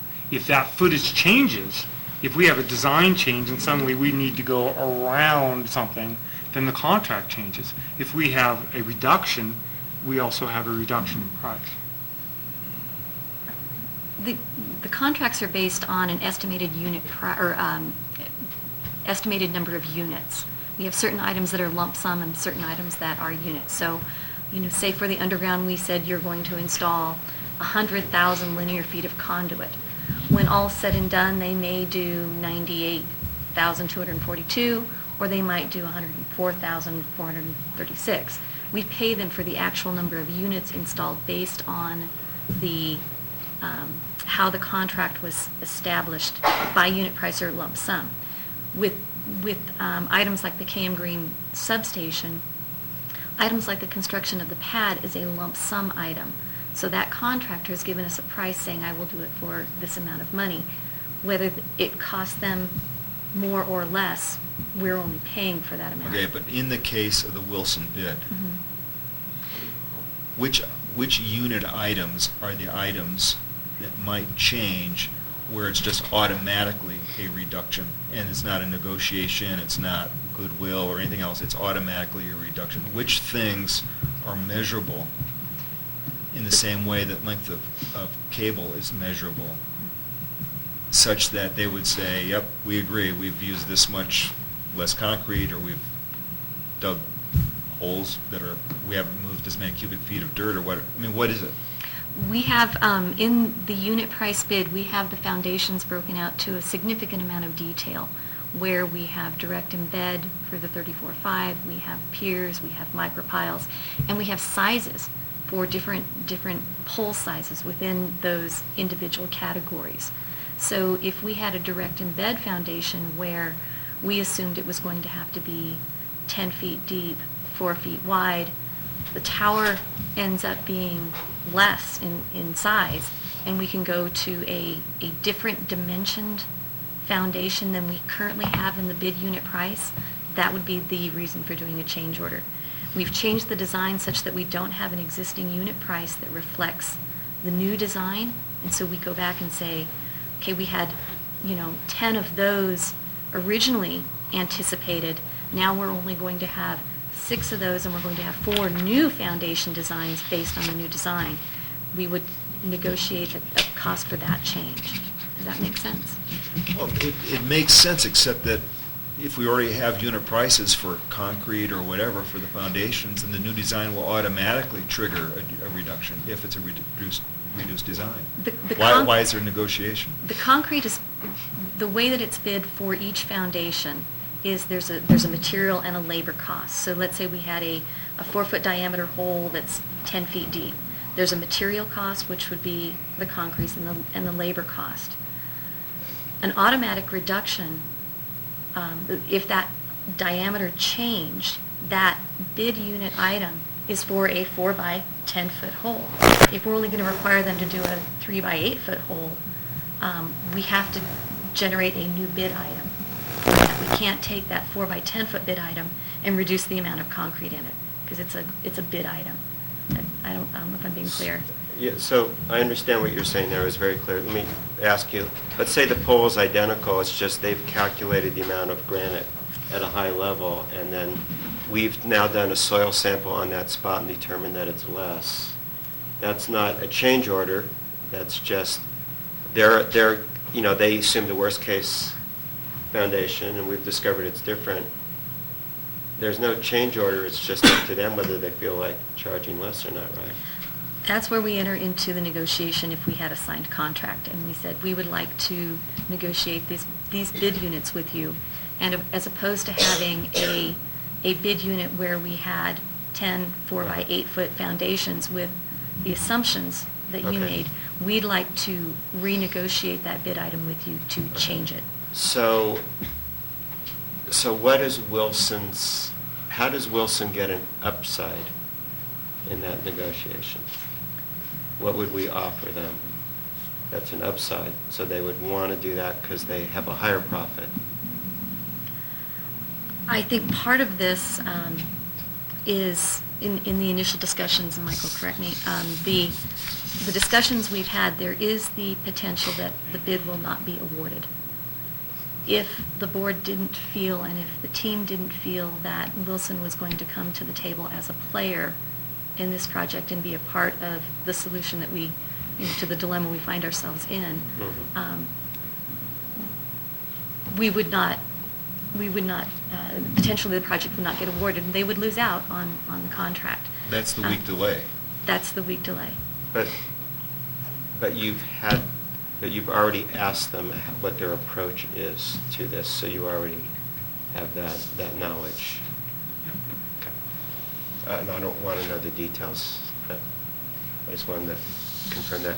Then on the overhead transmission line project, you gave us the breakdown per unit bid for every individual pole. And it's got owner furnished material here with the dollar values. But if Correct. we're supplying it, why are those dollar values in? That's used for the bidding purposes. Those are not, it's not double counted. Those numbers are... I thought I solved that problem. Yeah, no. Disappointed in your I think in your that's a answer. Russ requirement. And those Okay. reflect the actual prices So that we we can receive. understand the total cost, Correct, even though... correct. Okay, thank you. It also, Russ requires that because this way the contractor provides our contractor's bond for the total value of the project. In case the contractor damages any of the owner furnished material, you are covered with the bond. Okay. Okay, so I'll just say that from this discussion, I think I understand that there are some cost reductions possible that are automatic because of the way the bid document is structured. And there are other cost reductions that are possible only through negotiation because of redesign. But I'm not clear on which is which. So I don't know what potential there is that's automatic because we now have better soils information, for example, and which things are negotiated. I don't know what that is. But you're saying that there's potential on both fronts. Correct. Am I right? Correct. The negotiated ones, that I believe are what Bob said, is that where we would go back to the contractor and say we have additional geotechnical information that we believe will allow you to be able to install these foundations at less cost and less effort. So we would like to entertain negotiations with you to reduce those costs so that we could say there's a percentage. You've provided us the cost of X, assuming that you've got rock the entire depth. What if you only hit 50% rock? Can we negotiate a reduction in that price? And that is the negotiation. The change would come based on the PG&E information that we've received that leads to a specific design change in some of the towers. Jeff? Just to go back, I think early on there was a statement that what you're hoping for is maybe $1 million. That's what we're looking at, and chain, going back to Wilson, if they were agreeable, that'd be as the most $1 million. No, that statement was if we rebid the project and we lost, we're into 2015, okay. and we reconfigured the project, the engineer's estimate of savings is $1 million. So do you have an expectation of what you'd be asking for, or what you might realize in this renegotiation if we accept the Wilson bid? And then, what type of savings are we looking for? We have zero. I don't have an estimate on what could be savings. There's potential savings. I know that there's a design change in the works with one of the poles that will make a design change. I think it's a smaller hole, which will provide some savings. But this is minuscule. This is not $1 million or anything. The savings that we're talking about with Wilson would not amount to, I would not believe would amount to anywhere near that amount of money. Alan, did you have a question? In conjunction with design changes, if you provide them the further geotechnical information to show that the hole is 50% dirt and not 100% rock, is that something that will play into that number of the negotiated change? Dave, is that a design change, or that would be more of the negotiated change? Is that correct? It would be a negotiated change, but I do have to let you know that it's possible we may need to do a small design change because of the soil. In other words, our structural engineer designed the foundations assuming a certain amount of rock. In discussions with him earlier this week, he didn't expect major changes, but the soil could mean a slightly deeper or a different diameter foundation. But I believe that in answer to the question, it's a negotiated change to say we have new information. You bid based on old information. Now let's talk about it. Okay, Carolyn, one last question. I have one comment on the issue about the financing. It seems to me that if you proceeded on everything except the 34, and that might get delayed, that you're really talking about financing on only that portion of $3 to $6 million at risk, not the whole project. Well, plus having $25 million of debt outstanding for an extra year. Well, okay, but that's outstanding no matter what. But I like what Eric said. I feel that looking again at not harvesting all those trees, not going overhead, and all the things he said makes sense to me. That's just my feeling as an environmental consultant, as a concerned member of the public in general. I felt that what he said made a lot of sense. Yeah, and I'll just say, it makes a lot of sense to me too. It's just that I don't know the impact on contracts that we have and whether or not there's any way that we can actually benefit. So it's just too hard. Do you have a comment on that? You should offer. We talked extensively about the week delay, and Well, this isn't the question of a week delay. It's a week delay that yields to a better outcome. Can you comment on that? in our discussions with the Forest Service, I don't have a high level of confidence that, although what has been laid out in my mind also is very rational and very reasonable, I don't have a high level of confidence at this point that that would indeed end up being the process. And would a week's delay materially change your level of confidence? We would initiate additional discussions with the Forest Service if it would depend on what the Forest Service indicated. If they came back and said, yes, we agree, and we could do a letter to the file, and instead of amending your existing EIS, that would be great.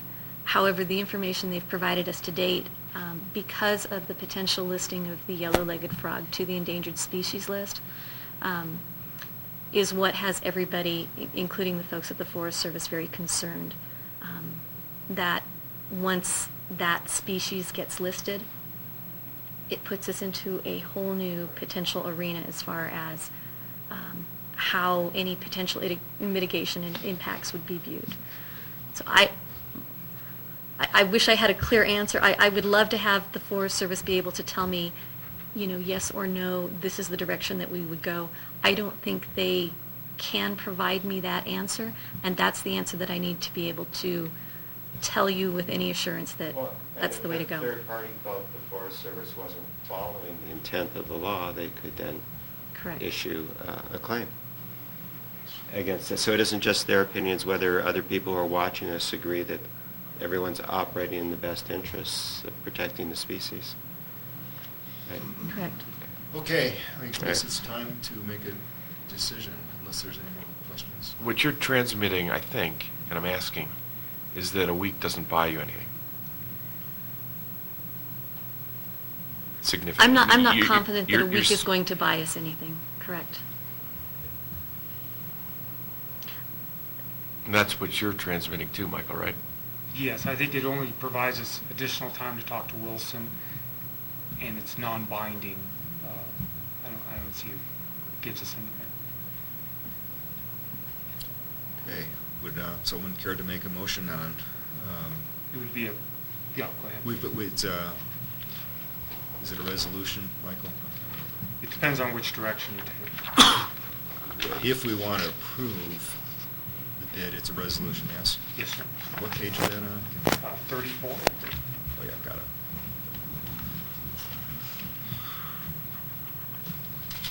Well, I believe we've done everything we can as a board to make sure that every option has been considered. And based on just the risk management we want to go with, I don't see any particular benefit in a week's delay. So I would recommend that we approve Resolution 13-11 as written. I have a motion, is there a second to that motion? I will second it. I think my comments to this I've already made. I think we're in an unpleasant situation, but when you're faced with the alternatives, you have to figure out which one is the most viable going forward, and I think getting on with this as described in Resolution 13-11 is the best option. So I will second it. Any further discussion? All in favor? Aye. Aye. No, I would favor the 1 week delay. Okay, the motion is approved. So. I'm it is sorry, Eric, accepted. what was your last comment? I said I would have preferred the 1 week delay. I wouldn't want to give up on the underground possibility, but I understand. Anyway, done. So we move on to item, by the way, Michelle and Joanne, thanks so much, and thanks for putting up with my questions and No problem. harangues. Joanne and Dave, thank you very much. Dave, thank you. Yep. Jeff? Just for clarification, with that decision, which one of these lines are we looking at? The orange red one? line. The orange line. The orange line. Thank you. That's our new goal, to do better there. Okay, we move on to item 8E. This is a public... Robin has left the conference. Move on to item 8E, which is a public hearing, public input, discussion, and possible approval of ordinance approving electric rate adjustment in relation to the electric rate study to comply with the requirements of the Rural Utility Service Loan Agreement. Michael and Jill. I think the good approach for this was to give the staff report, then open up the public. Sure. So current financial forecasts indicate that the district's current electric rates are insufficient to cover the 1.05 margin and mortgage covenant of the Rush Utilities loan. The district will repeat report its first set of finances to us in January of 2014 for calendar 2013. With current rates, the district will not meet that coverage ratio. To correct the shortfall, staff has looked into what increase would be needed to meet that tier ratio for fiscal year 2014. I think it should be noted that the financial forecasted a rate increase as of January 1st, 2013. That was not completed. That's the rate increase we're looking at now. The reason that we won't make that tier ratio is because we didn't hit those big production months of January, February, and March. So our Russ loan forecast anticipated a 4% increase in January 2013, which was not done. For fiscal year 2014, the rate increase needed to meet the Russ requirements would amount to a $431,000 additional electric revenue. This is to fund depreciation. At the June 21st, 2013 Finance Committee meeting, the committee was asked to look into the possibility of allocating property tax revenues to subsidize the potential rate increase. The district could also use potential revenue from carbon offset emission credit to subsidize a potential rate increase. This revenue is anticipated at about $40,000 a year. Staff recommends that the board approve allocating $210,000 in property tax revenues to the electric department, leaving $239,000 in unallocated property taxes for the 2014 fiscal year. District staff recommends using the anticipated $40,000 in CEC revenue to help subsidize the electric rate. With the above two options, the rate increase needed would be $181,000. This would amount to an electric usage rate increase of 1.8 cents from 52 to 54 cents per kilowatt. This would represent a 3.6% electric use rate increase. Thanks, Michael. We ready for questions then? Any questions? Questions from the board, and then we'll open up to the audience. I think we should start with just sort of an overview of the discussion we had in the Finance Committee. Oh, great, thanks. Just to provide a little more background behind this. So as the charts we looked at previously showed, that there's a peaking of electricity rates until they start to drop. The theory behind why they drop is we pay down debt service, and demand grows slowly, and then the costs are amortized over a larger base. So rather than smoothing out the peaks seems like a good service to the community.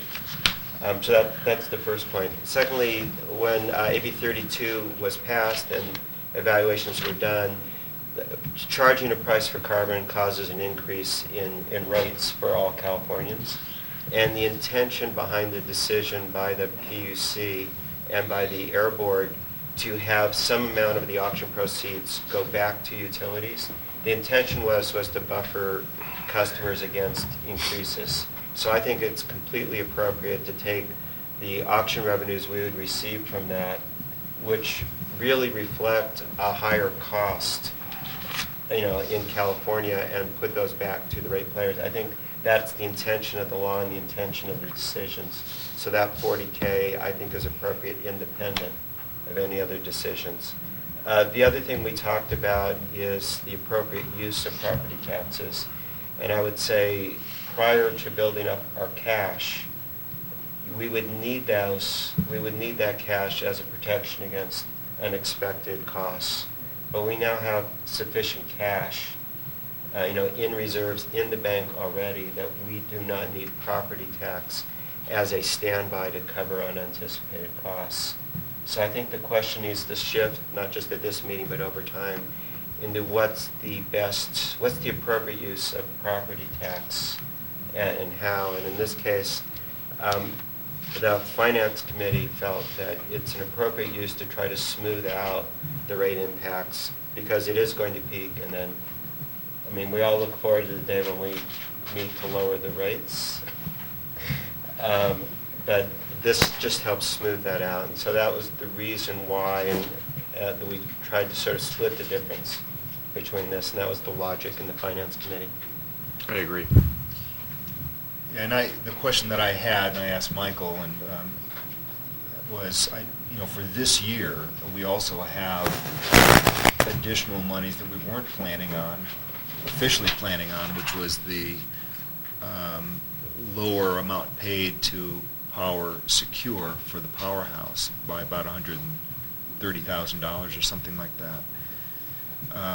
And what I understand now is that money then becomes available for things that the property tax money might have covered for this year. Right. It's only a one-year thing.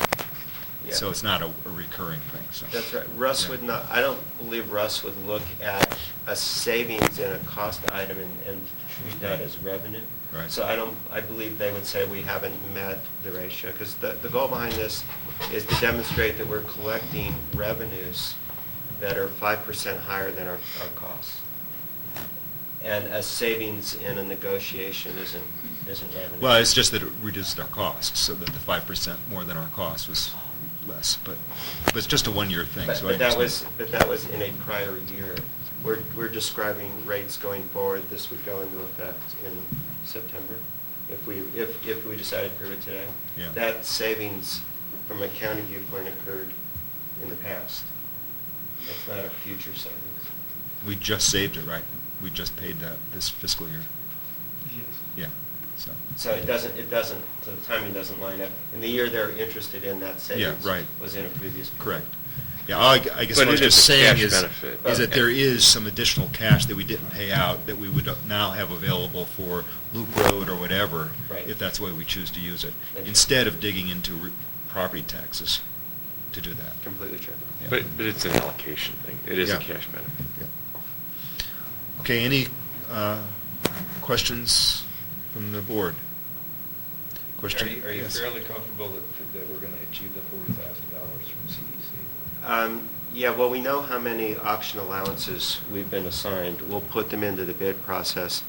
The first auction was around $10. The last one was around 13. And these are short-term ones. So I feel that that's pretty. We'll get that. Yeah. Yeah, the carbon market in California is pretty stable, and it trends slightly upwards. I think that's a minimum risk. Okay, the audience, Carolyn? I don't understand you proposing 50-something cents way below any of the lines on this chart. Why is that? It doesn't show, that's a usage charge. Yeah. It doesn't show the base rate.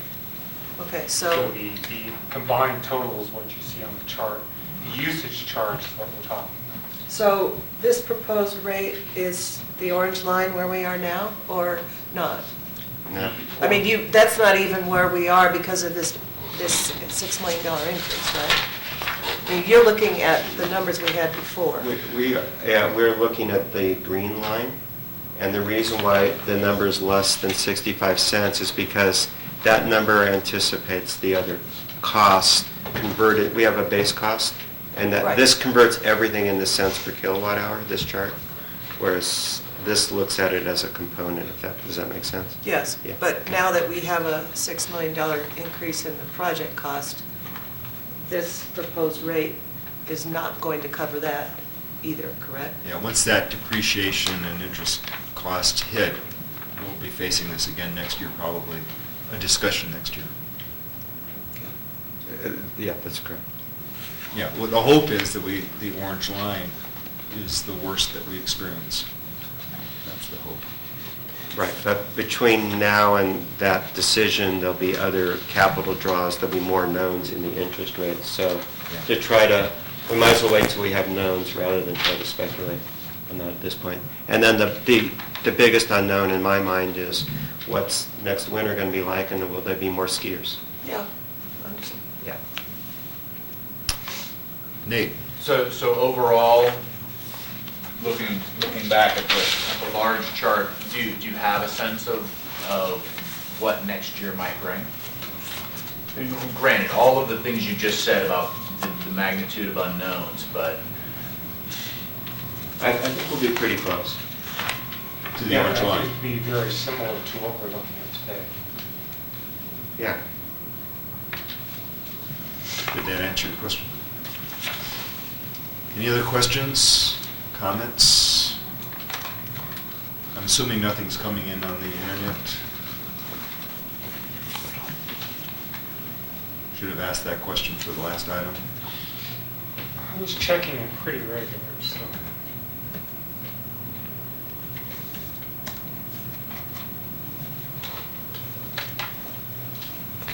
Okay, I'd like to close the public hearing and bring it back to the board for comments and motion. Well, I have one comment, which is, I think we really owe the community kind of a big picture. I mean, this is a snapshot in time, and, you know, we have a legal requirement we've always known about that we have every intention of complying with. We want to demonstrate that we can, but we also have an overall strategy to make rates more affordable, and that's not really well documented or updated. So I think we should think about putting together something that would explain what the long term looks like. And in my mind, that would illustrate the fact that, yes, we're required by contract to collect 5% that's actually profits. That money is used to pay down debt. As we pay down debt, we have less cost. We can reflect that in lower rates, all else being equal. The fact that we have an expectation of usage increasing over time, that causes a lowering of rates. And then the other big factor is right now we're depreciating the powerhouse as if it's going to wear out, you know, on schedule in 15 to 30 years, depending on the components. Once it goes standby, we have the opportunity to figure out a new depreciating schedule and argue that. If that's approved, then that also lowers our costs. So I think we should be explaining what we're doing to try to lower rates and what those might look like. That was a discussion we had at the Communications Committee, right? You and I. Yeah, and that's Lillian. independent of what we decide today. That's an important thing that really needs to be reflected, and probably an appropriate point in time is since we've now gotten most of the survey results in from the community survey, and we're going to talk about those in September. The September board meeting might be an excellent time, because one of the questions was, why should you guys take on more service? You guys and gals take on more services because they just get more expensive. Right. And so it kind of gives us an opportunity to take that question, which is a very valid one, and try to say, what are we doing? Very good. So what you're recommending is articulating our rate reduction strategy. Yes. And what would be the mechanism or forum for that? I think a letter from the board to the community, or whatever, unless Michael has a recommendation. I would do more than a paragraph in the newsletter. But we kind of have the opportunity with the survey coming in to say, here's what we heard, here's how we're planning on responding. And so in concert with that, I think I would try to figure out how we might want to communicate. Well, Both at the meeting in September as well as a document for Exactly people what I was to going to say. demonstrate. I think that the September meeting being on Labor Day, we have at least the possibility of more direct participation. If we teed it up as an item on the agenda to make a brief presentation of what the reduction strategy is, that would be a good complement to a subsequent written explanation. I agree. Any other questions or comments from the board? I would support articulating a rate reduction strategy, because everything seems to be going up. Yeah, although, you know, after the Communications Committee meeting, I did go back and look at my records, which I keep on all my own energy costs, and what is, for me, which I don't think is probably that atypical, is my total energy costs have been totally flat, because propane has gone down about the same amount the electricity has gone up.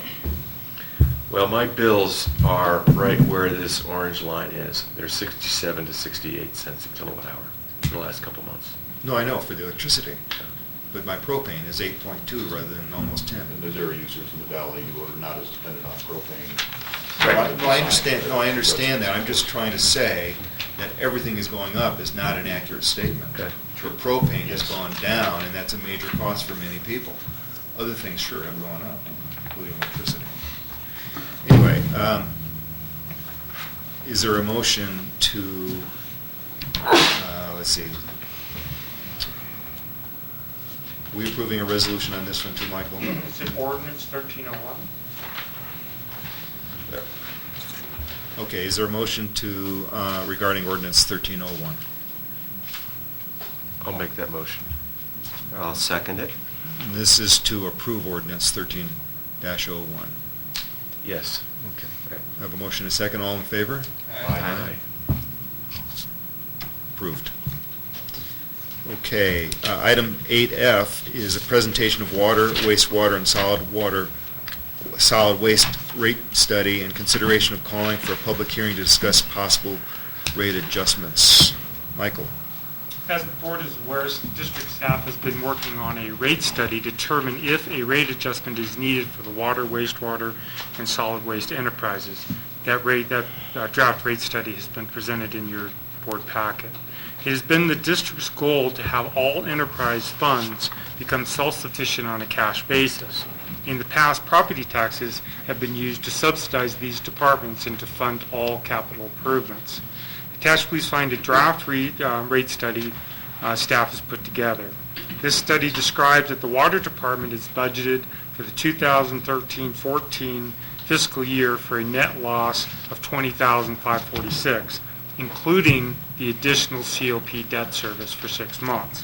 Current legislation requires water utilities to install water meters and to institute a consumptive charge as a water conservation measure. Water is only charged at a base rate at this point. To comply with this legislation and to offset the net loss previously mentioned, the study recommends instituting a consumptive charge of $4 per 100 cubic feet, identical to irrigation.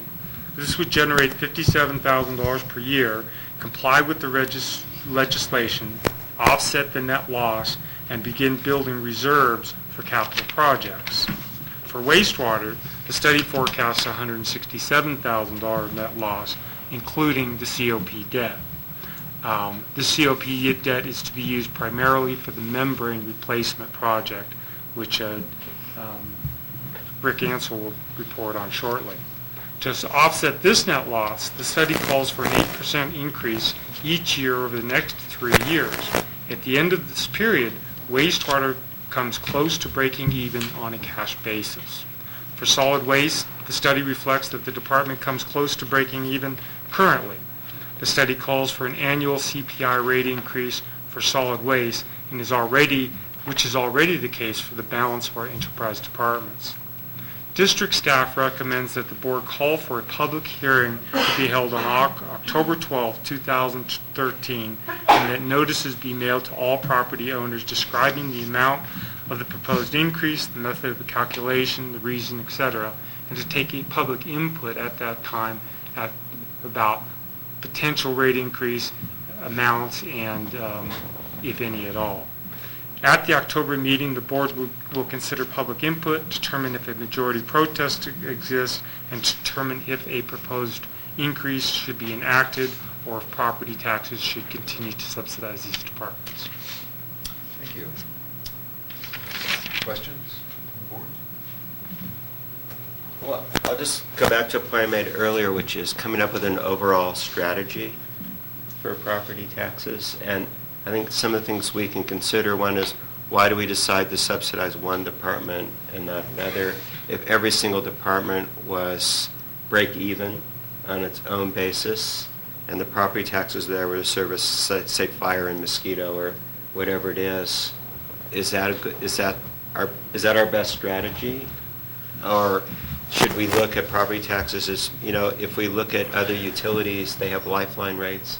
So people that are employees living here in a very expensive energy market, do we want to provide sort of a lifeline rate, which means, how much does it take to live on, and those prices are less. So I think there's a whole question about what our approach should be, with which this rate study on wastewater, particularly an 8% increase 3 years in a row, to me seems pretty draconian, and I would want to smooth that out, but I feel like we need an overall strategy for our intention, what's the best public intention usage for property taxes, and then apply it to these situations. And I don't know what the answer is, but I think that's the question that we really should be thinking about as well. And I don't want to slow down these other items, because I do think the water usage, we need to comply with the law, and it doesn't make necessarily the best sense that there's no consumption charge. But I also think the property tax angle needs an overall strategy. Would you think that that's a planning committee item? That's, I mean, if we're going to assign that to one of our committees, is that operating? Is that planning? It's a good question. I'd be interested in what other people think, but I think planning certainly would make sense. Yeah, But- because I think it's a very good, it's something that's come up time and again over the years, and I think would be very good to settle on an approach. Not to pull anything away from Bob, because I'm all for getting it to Bob as well, but I think finance might be because this has a direct impact on the finances of each of the entities, and also the allocation of G&A expenses over the departments. Mm-hmm. Standish, what's your thought on that? Either one. Something you're willing to accept? I would probably prefer it in finance, because, I'd like to see a better approach to our budgeting and allocations than we've had in the past. Yeah, and I do think the other topic, which I think was raised when you talked about your utility bills, we have different categories of use. We have all electric users, we have, the mixed users, and then we have, full-time and whatever. So we have to they may not all have the same answers. So I think we'd have to model a couple of different things and then come up with some ideas and get community input on. I mean, it's their property taxes, right? So I'd just like to suggest Yeah.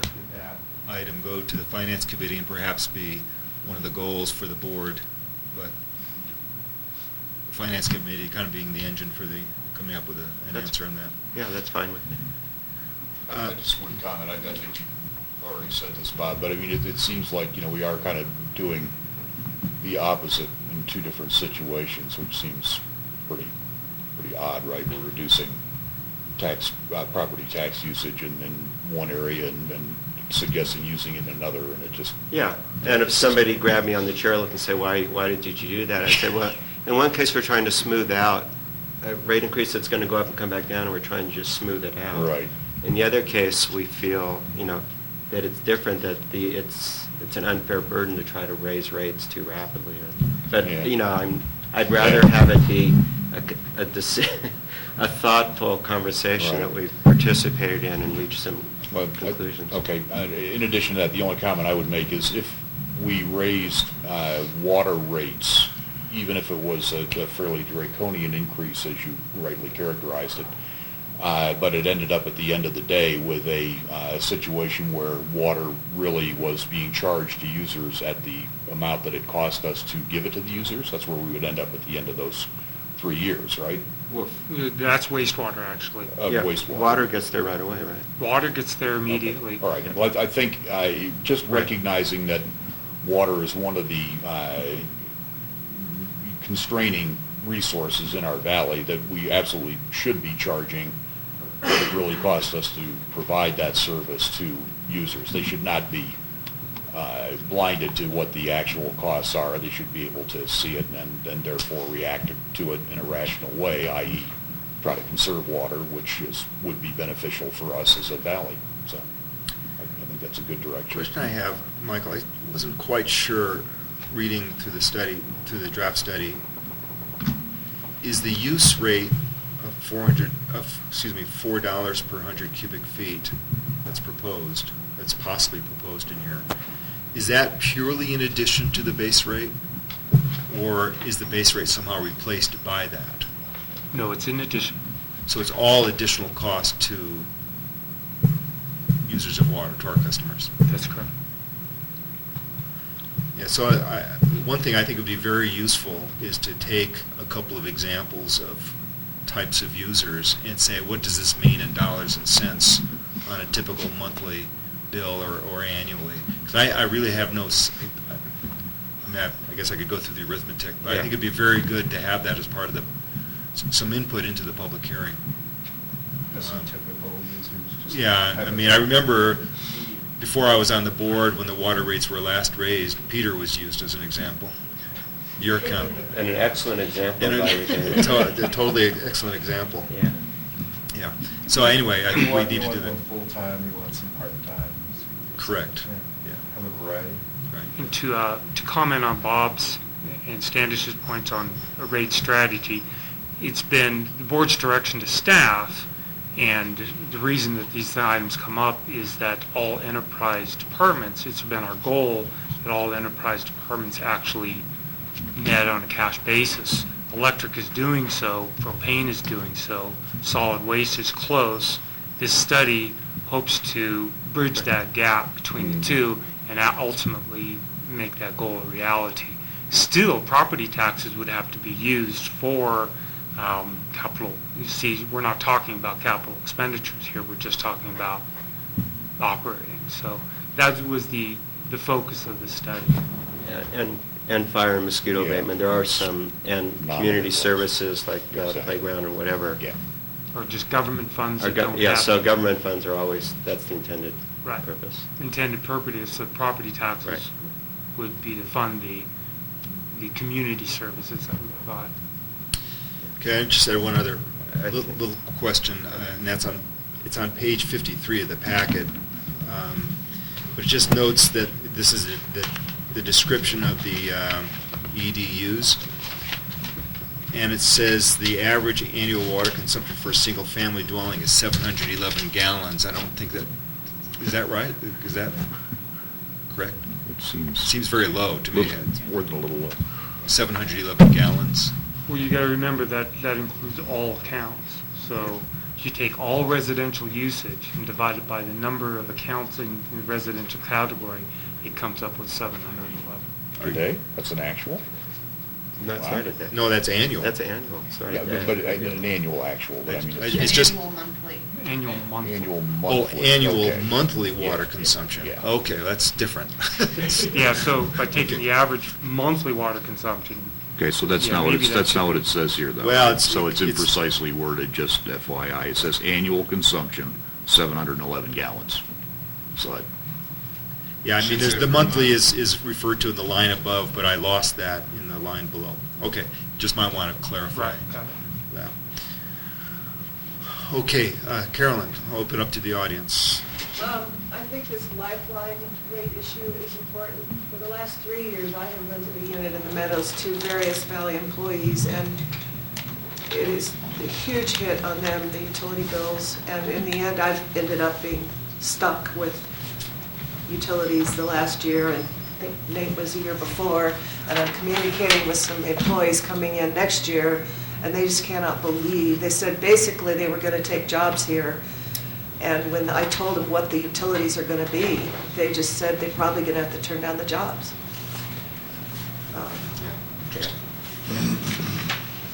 That's where it kind of becomes a planning committee issue. I mean, maybe, because you guys are already dealing with employee housing and motivating people to stay here. That's how we, it affects our fire department, which could end up costing us down the road if we don't maintain volunteers. Yeah. Yeah. So, I mean, some of these issues are multi-committee Yeah. issues. Yeah. Good point, Peter, thanks. Okay, any other comments from the audience? So what we're looking for is, we want to set a public hearing for October 12th on this, a rate hearing, right? Right. Yeah, so do I have a motion to set October 12th as a date for that So hearing? Okay, I'll second that motion.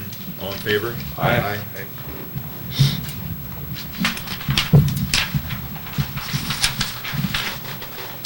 So we now go to item 8G, which is discussion and possible approval of resolution modifying ordinance 12-04, rule concerning interconnection of distributed electric resources and net energy metering.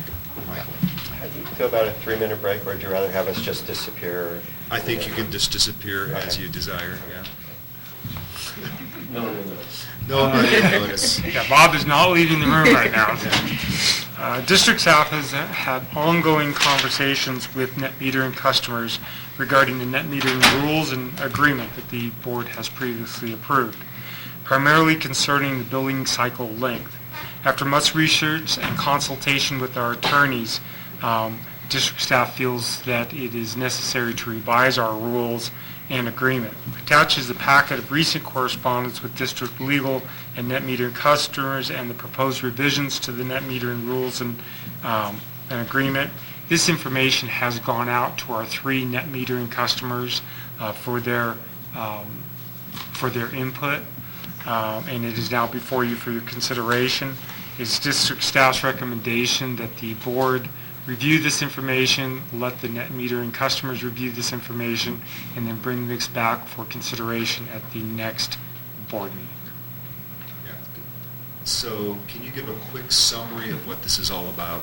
Sure, I didn't know how much time you wanted to take. Yeah, just on give this. it the 3 minutes that Bob needs, so, because he knows it all already Yeah. anyway. So the question is, there's net consumers and net generators of electricity. Most our customers, consider there's 3, 2 of them are net consumers. They consume more electricity than they actually produce. Net metering is a two-way street. We have 1 customer that actually generates electricity on an annual basis. The revision here takes the net consumer and they true up at the end of the year, so there's no usage bills during the year. There's only base rate bills during the year. At the end of the year, that net consumer actually pays what they actually at the going rate, just like anyone else would. But they're fully credited throughout the year for that generation that they produced. The difference in a net consumer or net generator is at the end of the year when they true up, they're only credited with our offset costs. And our offset costs are the costs that we would avoid. It's called the avoided cost, and that's diesel and a portion of our O&M. So those are the 2 main changes, is the true up at the end of the year, allowing for net generators to receive full credit for everything they produce at rack rate, and net consumers only receiving compensation for the avoided cost for the difference between the 2. I think that was 2.5 minutes. And the changes to make it annual. And the changes make it annual, yes. Which is the law, right? Right. What Al Graff pointed out was we were not complying with the way the law is written. We were requiring him to pay whatever was due each month, and then truing up, and that was wrong. That was incorrect. Yes, our legal counsel got it wrong, but through review of Al's extensive work, they've corrected that. Okay, any other questions? So basically this will come back next month for action. Yes, and we appreciate your review and any questions. What we'd like to do is get any review, get any questions incorporated so that we would have a final document that our net metering customers understand and it complies with the law, and that we could bring it before you for adoption at September 1st. Great. Okay, any other questions or comments? Okay. We can move on now to manager reports. 9A is general manager. Kirkwood has seen a reemergence of development. Brandy, excuse me. Thank you for sitting there. You're welcome, thank you. She'll come back. She'll come back. She's only momentarily gone. Kirkwood has seen a reemergence of development activity in the area with the rec center phase 2 commencing, plans for a new multifamily complex called Timber Creek Townhomes underway, a new house in Palisades, work at Alta Sierra, and possibly actual occupancy, and several remodels. Once a big part of district operations, development management has once again resurfaced as an issue. The district needs to stay in front of this to ensure that we protect the future owners of these properties and have sufficient services to meet their needs. To meet this need, Sandy McKay, will use the time not devoted to the Out Valley coordination to assist in the administration, and Rick Ansel will assist with plan review and field inspections. On page 105 in your packet is a commercial construction checklist which illustrates the complexity of the review and approval process. Dick Shanahan is currently reviewing our two main agreements, our Development Improvement Agreement and our Easement and Conveyance Agreement, to ensure that they comply with the statutes and industry practice of today. The industry has been working with the counties to coordinate our inspection and approval process, and you might see on page 106 in your packet communication regarding that coordination. District staff has had extensive involvement in the potential revision of the Melrose rates and method of apportionment, and which has re-emphasized the need for the district to stay on top of the planning and development issues. On personnel, in your packet on page 111 is a reminder to staff regarding the change in the holiday usage. This change increases the number of holiday day employees can use at any one time, floaters, but eliminates holidays during critical busy periods at Veterans Day, Christmas, and New Year's, and this was brought before the board previously. At a staff meeting held on July 26th, which Director Dornberg attended, David Waddle was awarded the Employee of the Quarter Award. David has been instrumental with the Q&D coordination during the Kirkwood Meadows Drive construction, the Palisades project, and several other critical projects during the second quarter of 2013. And finally, I'd like to publicly now acknowledge the promotion of Jill Campbell to the position of Administrative Assistant Manager Administration.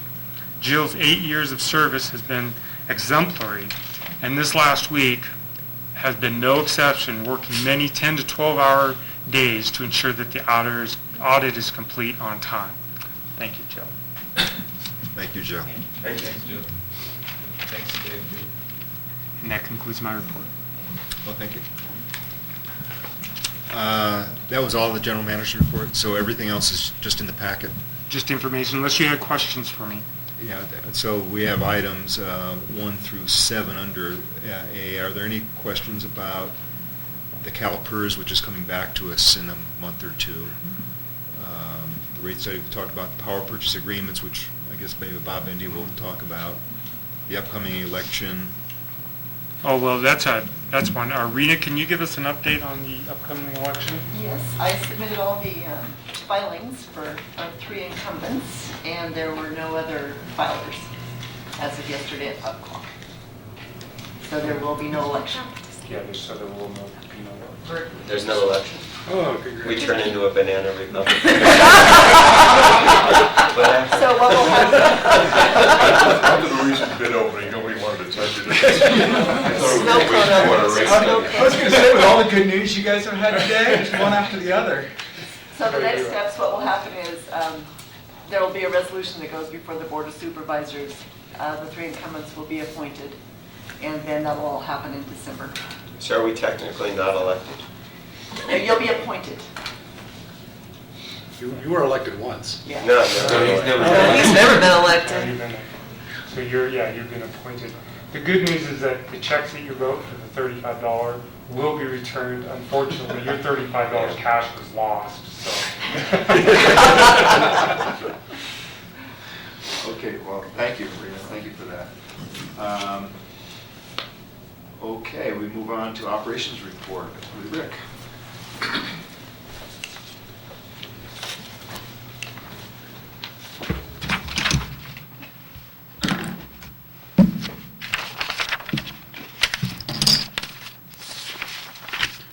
Good morning.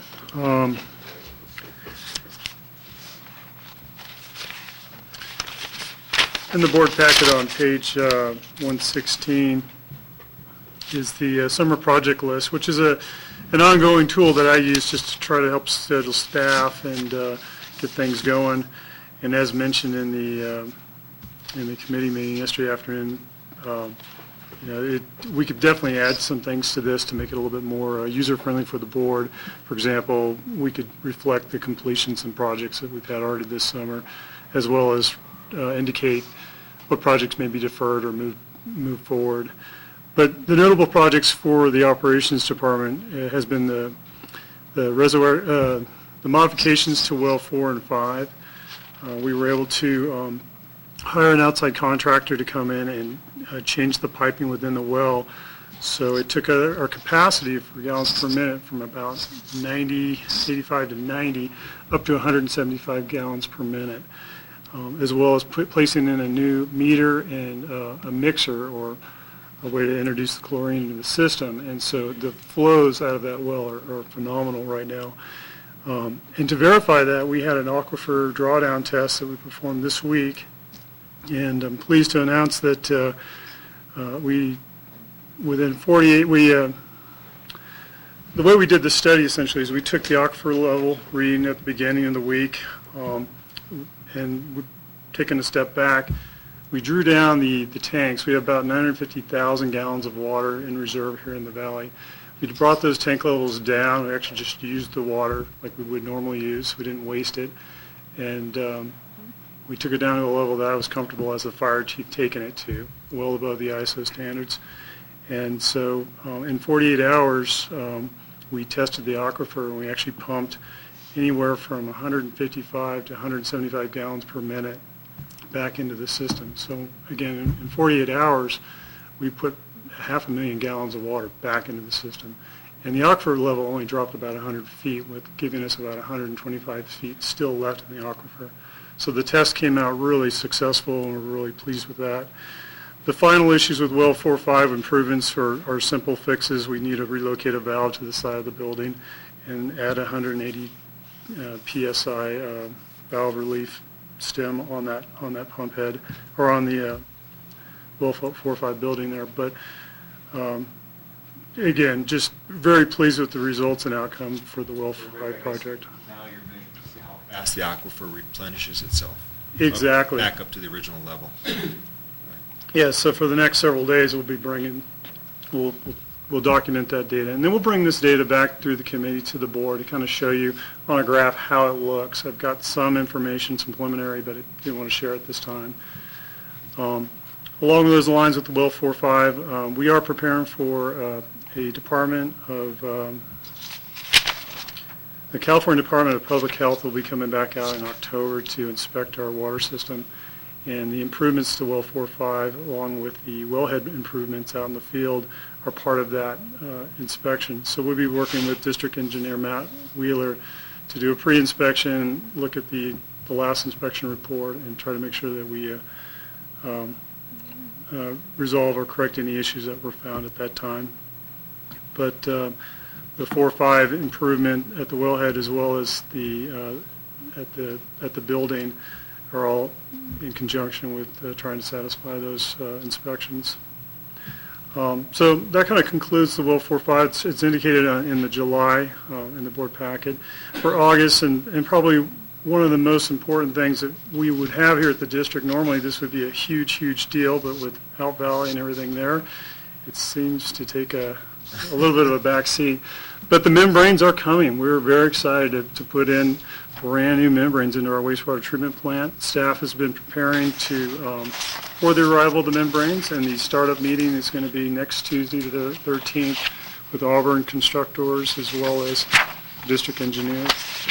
In the committee packet on pages 125 and 126, kind of reflect some of the operations that staff's done before preparing for the membranes.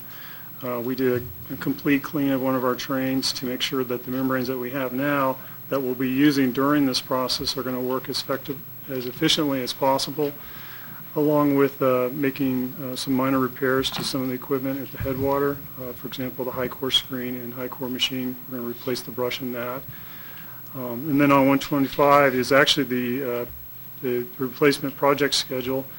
And it appears that everything is on track. The times are correct. We should see the new membranes arrive on site on August 22nd. And of course, mobilization with Auburn constructors starting next Monday, with the official meeting on Tuesday for startup. So as this project goes forward, we'll definitely bring it back to the board for, give you updates to the board on that. In fact, I think at the next board meeting, we may do a presentation showing what the technology change is. This is an actual technology change, and show what's existing and what's new. I think it's important that the board have an overall knowledge of what we're replacing and the impact that this could have.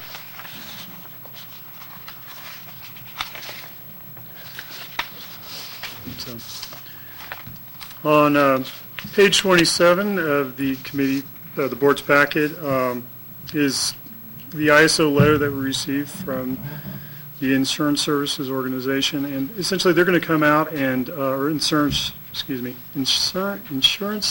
Office, the ISO, who will be coming out to do an inspection of the district's fire department.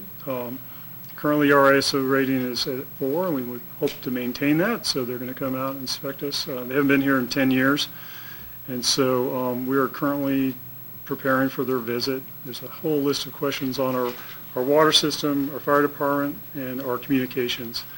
Each of those areas are weighted differently, but the nice thing is that we have an excellent water supply, and that's 40% of the rating, so we hope to continue to maintain that ISO level of 4. And does this affect homeowners insurance and other policies?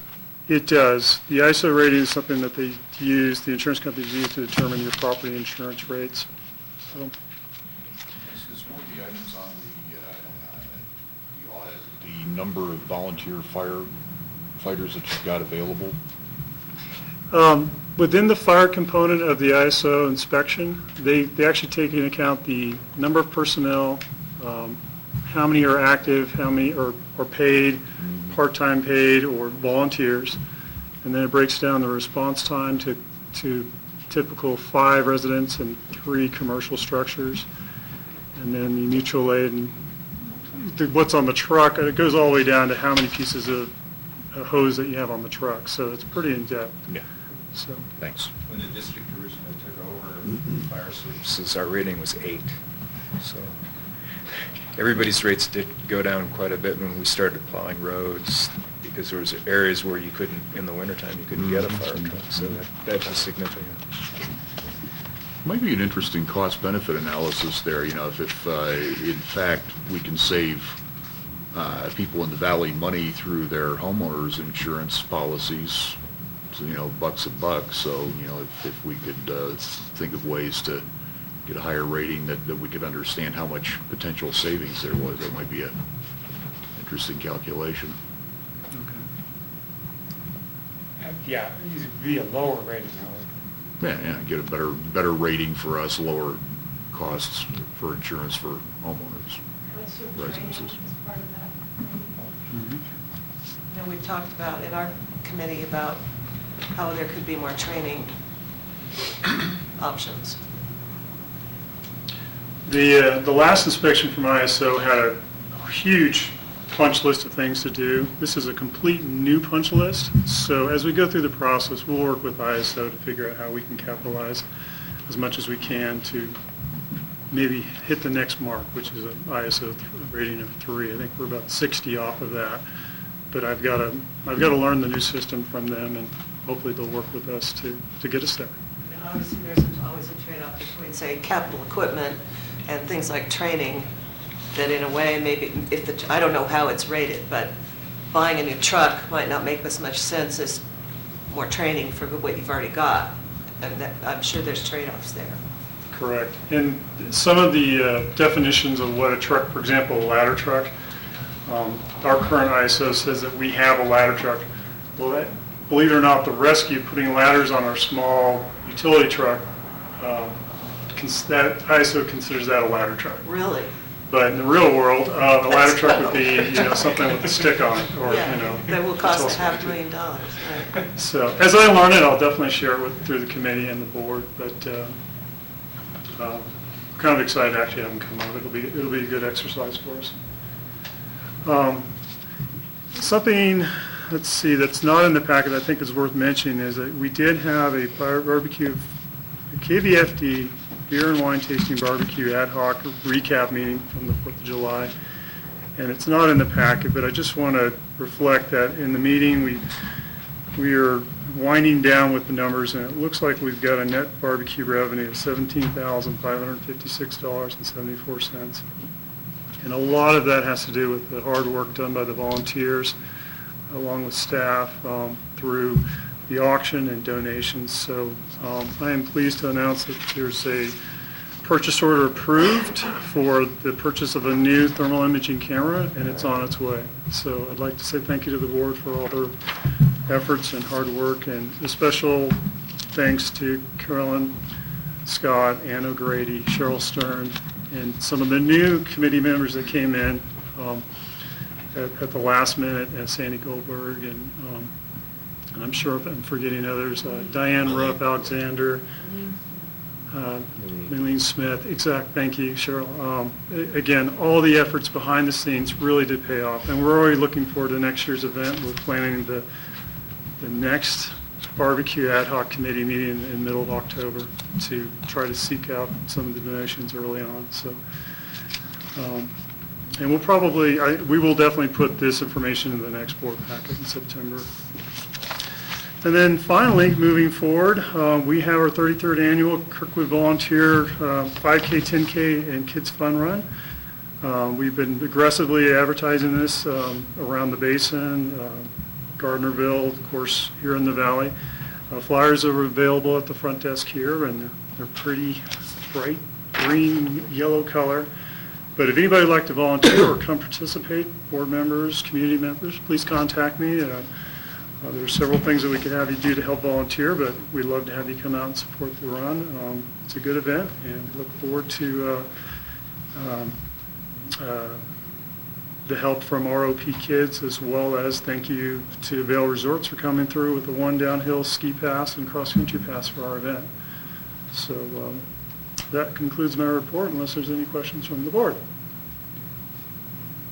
Jeff? I have a question. I meant to ask this at the planning committee. Has there been any further news on the Measure M? Any progress on that at the county, Amador County? I haven't heard of anything. I've talked to the county's supervisor, but really right now no movement on that. Okay, Rick, thanks. Appreciate it. Randy, electric and propane systems.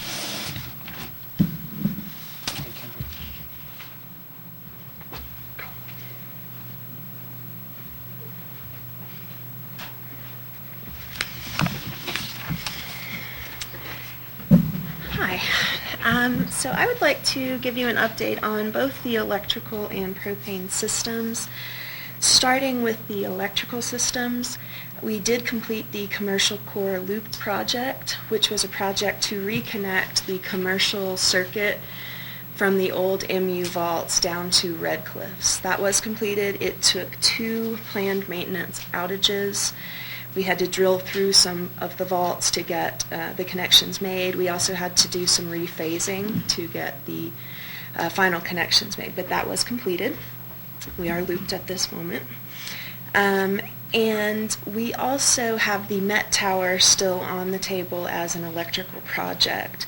We have a new building permit from Amador County that was approved based on a new tower on their higher ice loads for our special conditions up here.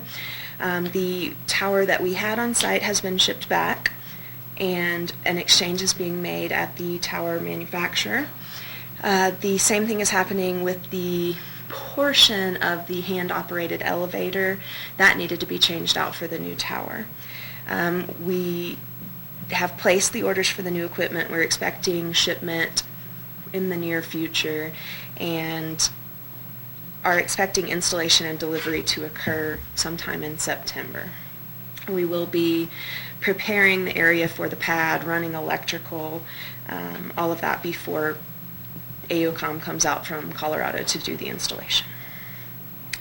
And then lastly on electric, I wanted to give you an update on the power quality study that was approved earlier by the board. We have gotten an update from Exponential Engineering on the permanently installable census meters that are going to be part of this study. We've gotten a price of about $2,000 a meter, and we're expecting to install 3 of those meters throughout the valley, 1 on residential, 1 on commercial, and 1 on the lift circuit. Exponential will be taking the data that we collect from these meters and doing a study of harmonics, reactive energy, and mitigation measures. But the good thing about those meters is they will stay permanently installed, so we'll have access to this information into the future. And in that same thought, we've purchased a fluke meter based on customer comments, and it plugs into an outlet. We have that in use right now. We're able to gather some information on frequency stability, on voltage stability, and harmonics. And right now it's installed in the CSB here, so it's part of the residential circuit. So we are collecting data on the residential circuit right now.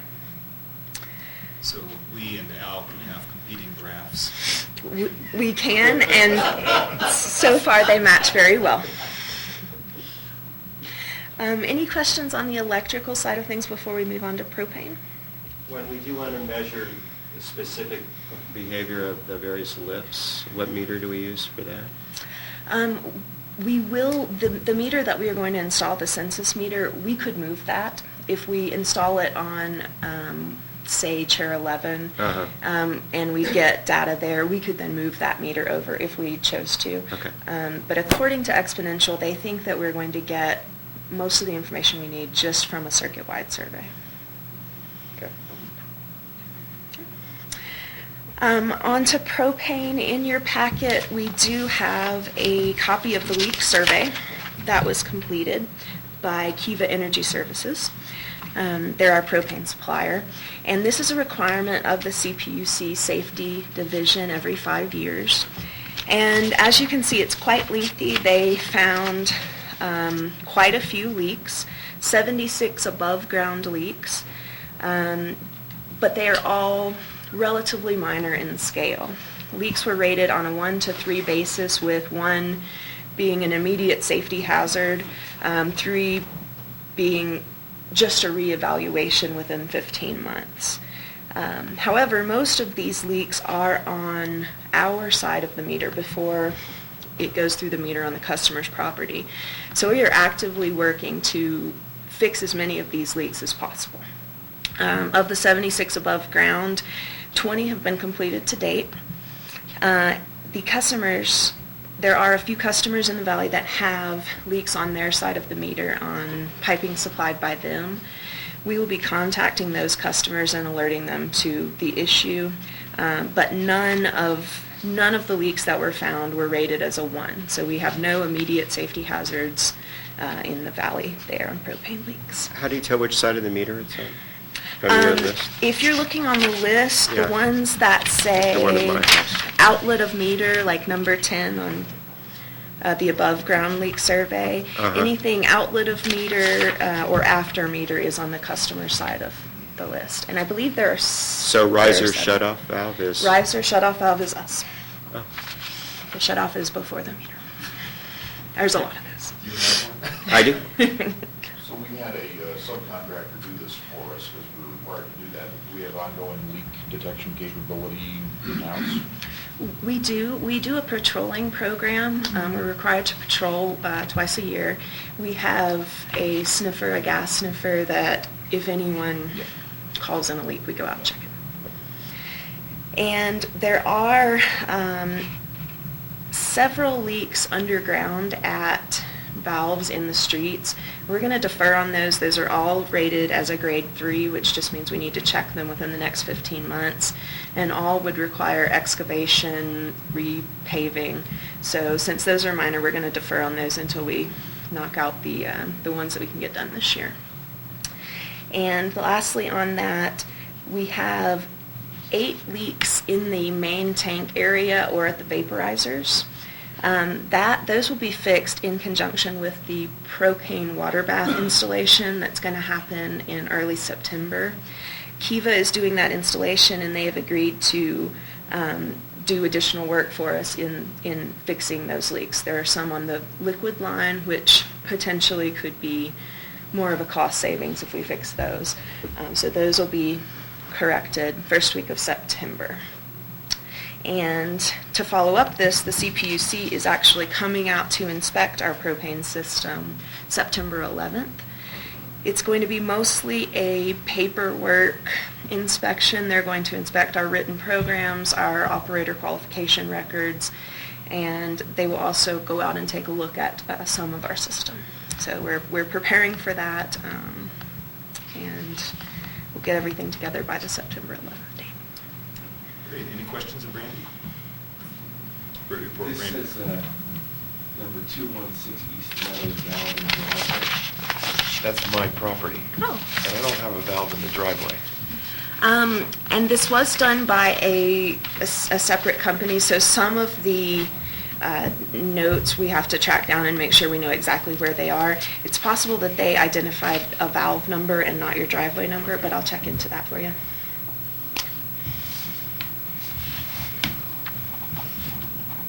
Okay. Thank you, Brandy. Thank you. Appreciate it. That brings us to administrative report with Jill.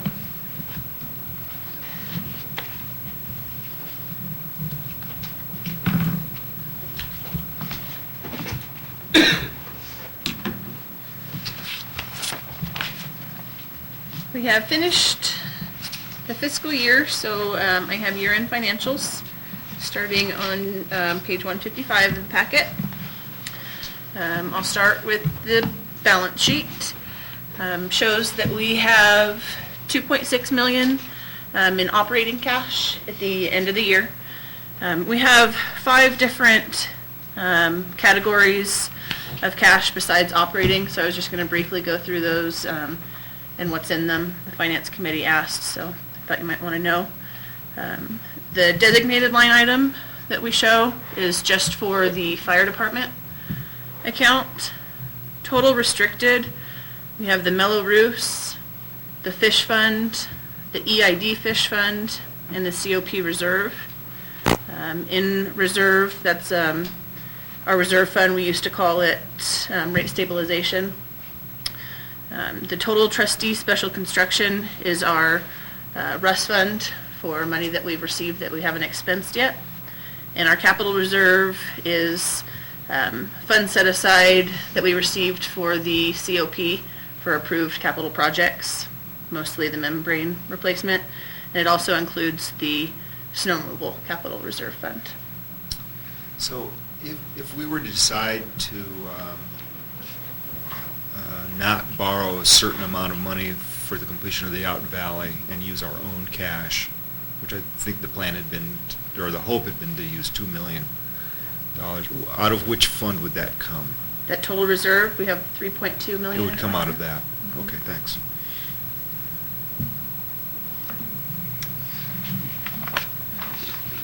For On that item, are we still putting money into that the way we used to be, rate stabilization fund? we don't have it allocated to do monthly like we did, Okay, so that's going to stay constant, you think? unless, We draw it Unless down. we draw. as far as income statement, the combined income statement is on page 157. It shows our year-end revenues are down $713,000 from plan. That's mostly electric, propane, and snow removal, and I'll go into that a little bit. Our operating expenses are also down by $447,000. So our year-to-date net loss, and this includes depreciation, is $490,000, which is $256,000 over plan. And a few notes on the individual departments. The water fund ended the year at about $24,000 over plan, and the net loss was $24,000 over plan. $20,000 of that was for the Dangberg tank removal. Wastewater ended the year at $496,000 $100,000 net loss, which is $144,000 over plan. Operating expenses were up $112,000, mostly due to issues at the plant. There's a lot of Tesco invoices in there. And revenues were down $31,000 from plan. Electricity ended the year at a net loss of $672,000, which was $116,000 over plan. Revenues were down $155,000. We had a slow year, and we didn't meet our kilowatt hour plan. We budgeted for about 6.9 kilowatt hours, and we hit 6.7. Where do the kilowatt hours show on this page? They don't on this. Okay. But We're trying to add it. You're going to add that? Yeah. Okay. So Jill, do we have a sense of whether or not, if we had a more normal, what may be called normal winter, do you think that our revenues, is there a sense that our revenues would have been much closer to plan? Rather than a $713,000 deficit, less than what we thought we would have, we'd be closer to what we thought we would have. How much of that is a function of us being inexperienced in the electricity realm, let's just say, and how much of that is, say, weather related? Or do we have a sense of that? We would be much closer if we hit plan. We were down 187 kilowatt hours from plan. So with a normal, so we think that with a more normal year, or where we actually get snow in January and February and so on, that that usage would be up into the 6.9 yes. range. Also, this year, with our first full year in operation, we realized ammonia costs are higher than we did budget. We fixed that in our budget. This year, we also did have RADA testing twice. Right. So if we didn't have those, Yeah. we'd be closer also. Thanks. Snow removal shows that we had a net income of $1,500. This it shows our June revenue is actually showing a negative $24,000. In this income statement, it reflects the association credit that was approved in the consent agenda. So we credited associations due to the low winter, so just about broke even in snow removal. And then propane, we had a net income of $284,000, which was $22,000 better than planned. And still our revenues were down $442,000 from plan. We also didn't meet our budget. Our budgeted numbers for propane for the year were 19.4 million cubic feet, and we actually metered about 17. But with that, operating expenses were way down, fuel costs were way down, so we still hit plan. Is there any questions on that?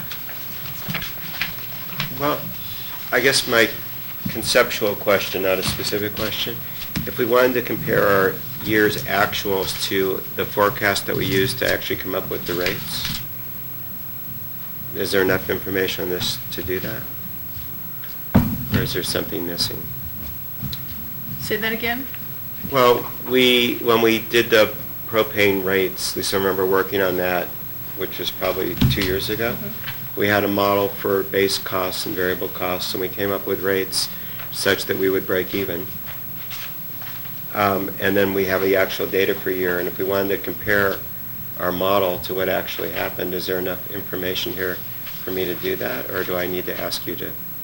No, I think there is. I haven't looked at the Okay.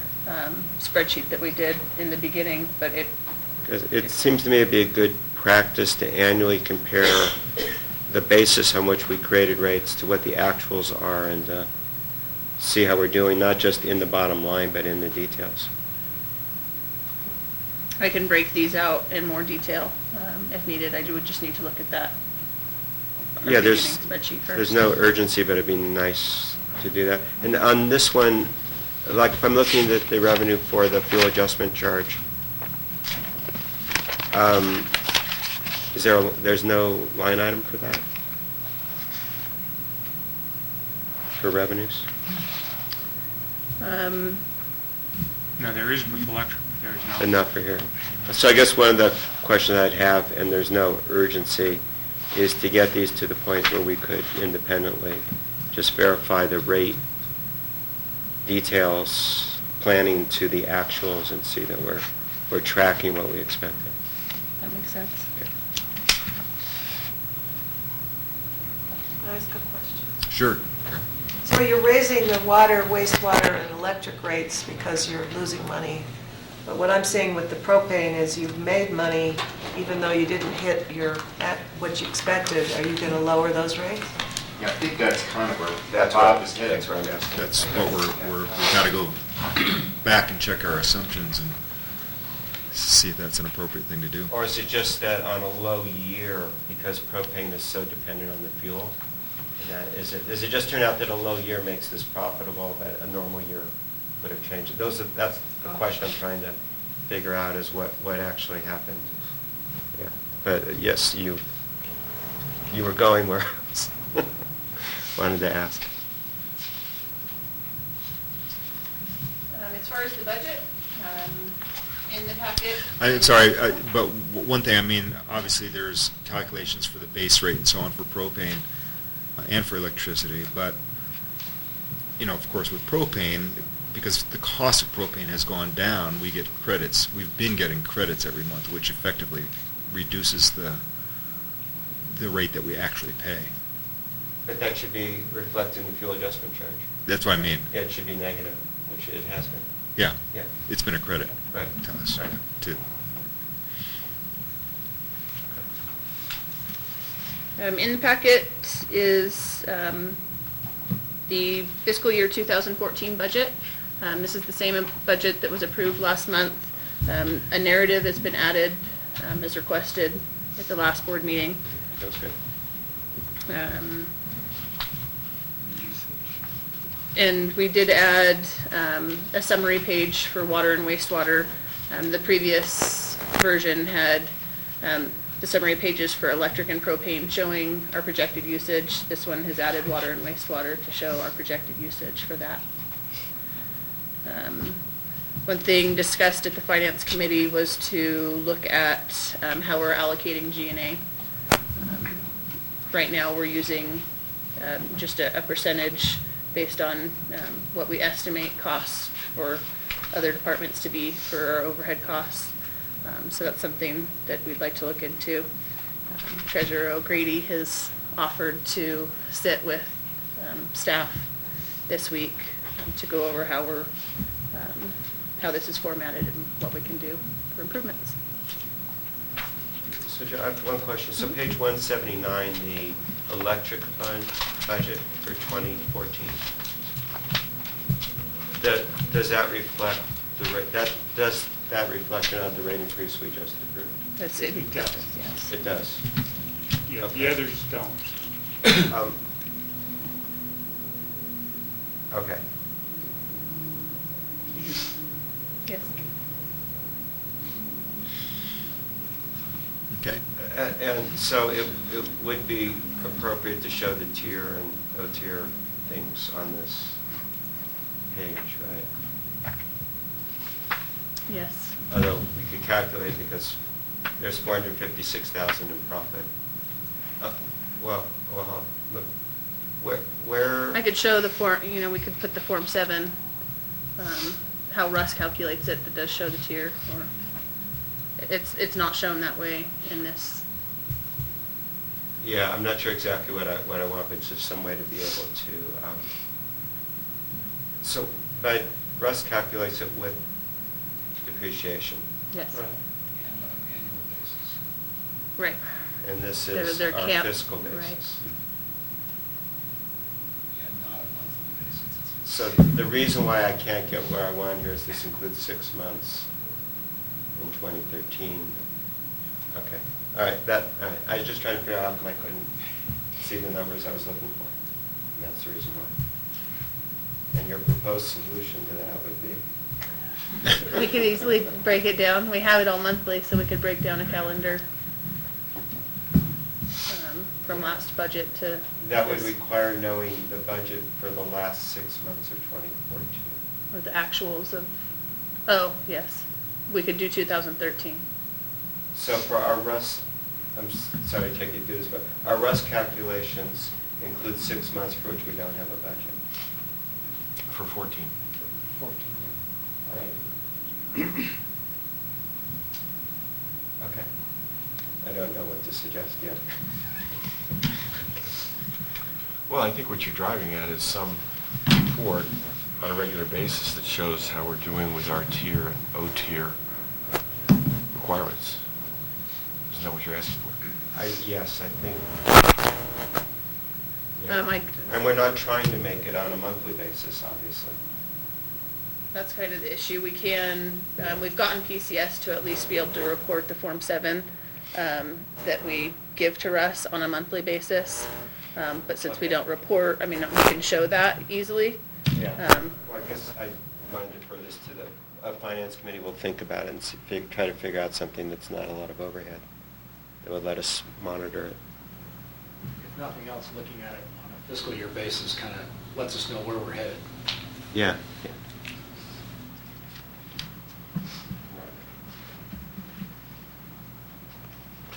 Last thing is we had an audit this week.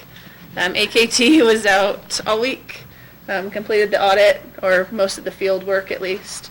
We got a lot of work done. It was productive. This was another difficult year. Last year, we were brand new to them and had a lot of things going on. This year, the challenge was that we switched accounting software programs. So their challenge this year was trying to take all of our balances that they got last year from our old system and getting them to where we are today. I think we're getting there. I have a little bit more work to do. We talked to them though, and we worked through a lot of the issues, and they say there's no problems with still planning on getting the audit complete no later than the end of September.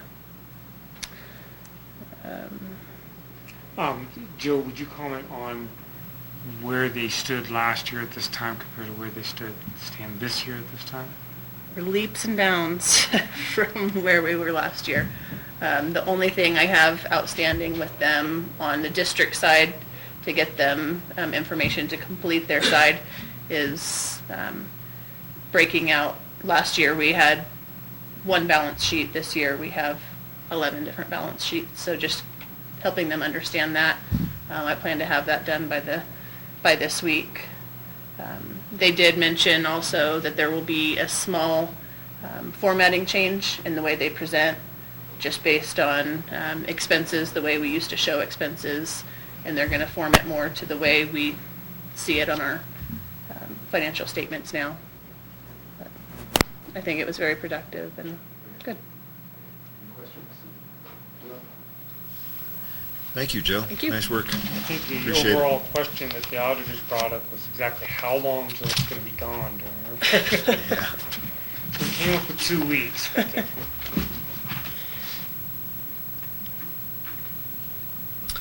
Okay, we move now to committee reports, communications. So two items in front of one is our customer satisfaction survey. The input for that wraps up in a week, was the deadline. We sent out 715 emails asking people to participate. 25% of those did participate. And of that number, 90% are satisfied to highly satisfied with the service we provide. 75% are either think it's good or excellent, and 5% think we got work to do. And they've identified what they think that is. So that I think in terms of a survey feedback, it's a really high percentage. So I feel like the data that we've collected is accurate, and then Cheryl, I think, is going to take the lead in figuring out how to put it together in a format to present it, and I'm going to help her with that. We'll probably get started on that pretty soon here. So that's one item. The second item on the website, we did go live, is I think we mentioned that in the last meeting on July 1 with the revised website. The current strategy, which we did at first pass, is to integrate all of the customer data. So we know the relationship between all of the community members, their emails, their accounts, and their meter IDs. So we have one integrated thing. The goal behind that, even though we're a tiny community, the one upside of that is we could have the best customer information system of any utility in the United States. I figure, if we can't have the lowest rates, we might as well go for second best. So part of what we're trying to do now is to see what's all the information that we keep about households and whatever, and can we integrate it so it's all accurate and online and give people access to it. So we're starting that process. We'll have the first results probably here in a month or so. And then I'm working with Jill while I can to try to figure out where we found some inconsistencies and things like that. But I think, certainly in the course of this next fiscal year, we should be able to do pretty much everything and make it available. And the most common requested item was to have access to online information about residences. So I think we can do a lot there. Great. Thanks, Bob. Okay. I don't know if I left anything out. You're the other member. Yeah, Did no, that was okay. That's good. Thank you. Okay. Bob Indy, planning. All right, Planning Committee, 4 topics I'll touch on briefly. First is Mello-Roos, which of course has taken much of our attention over recent months and continues to do so. We obviously had it teed up for the board this time around and thought we were pretty well closed, but a couple of discussions came up that caused us to delay that again. Just some discussion about the indemnification clause in one case and another about since we're switching to in the proposal to a developable units logic, there's a question about what happens if a property has a different number of units actually developed on it than was envisioned in the plan, and how the swapping between properties might occur. So that's got to be thought out a little more and socialized a little more before we're potentially comfortable with that. The board did see a pretty complete package of all the documents recently that came around. I mean, there will be a couple of things that will be different in there, but if you're thirsting to know what all the detail stuff looks like, a lot of it's available in there, and I'd certainly encourage the board to start getting familiar with it, so when we bring it in here, it's more known ground than an exploration or discovery kind of a phase. Anything else on Mello-Roos? Okay. Capacity tracking and water rights specifically, Rick talked about how we're trying to see if we can come up with a simple answer, which is, just pump more water out of the existing wells, and some modifications have been made to understand that better, and that looks like it's at least got some possibility of addressing our longer-term water needs, but we're of course still continuing to explore water rights from Caples Lake as another major approach that could ultimately close the gaps. Power purchase agreements. We had at Russ's requirement negotiated a power purchase agreement with Shell Energy sometime back. We just had to show Russ that if we hooked up to the national power grid, somebody would sell us power, and Shell said, yeah, we'll sell you power. So we had put that in place, and now I think we're farther enough along in the process, so we want to start looking at what do we really want to do with partnerships and scheduling entities and energy providers. So Michael is going to take the lead on that to come back with a proposal for what he thinks is really the right structure for us overall, and bring that to the planning committee. Thoughts, comments? Okay. And lastly, the Meadow Trails update. Cheryl Stern has stepped in and very nicely started to send around maps of proposed ways that we might do better at having a summertime trail system in the valley, and start to wrestle with not just the concept, but also the permitting and the costs that will be attendant to that. And I think we've got some work to do before we understand what we can do that's going to be relatively high impact at relatively low cost and complexity. And more on that as we get a plan further baked. Very good.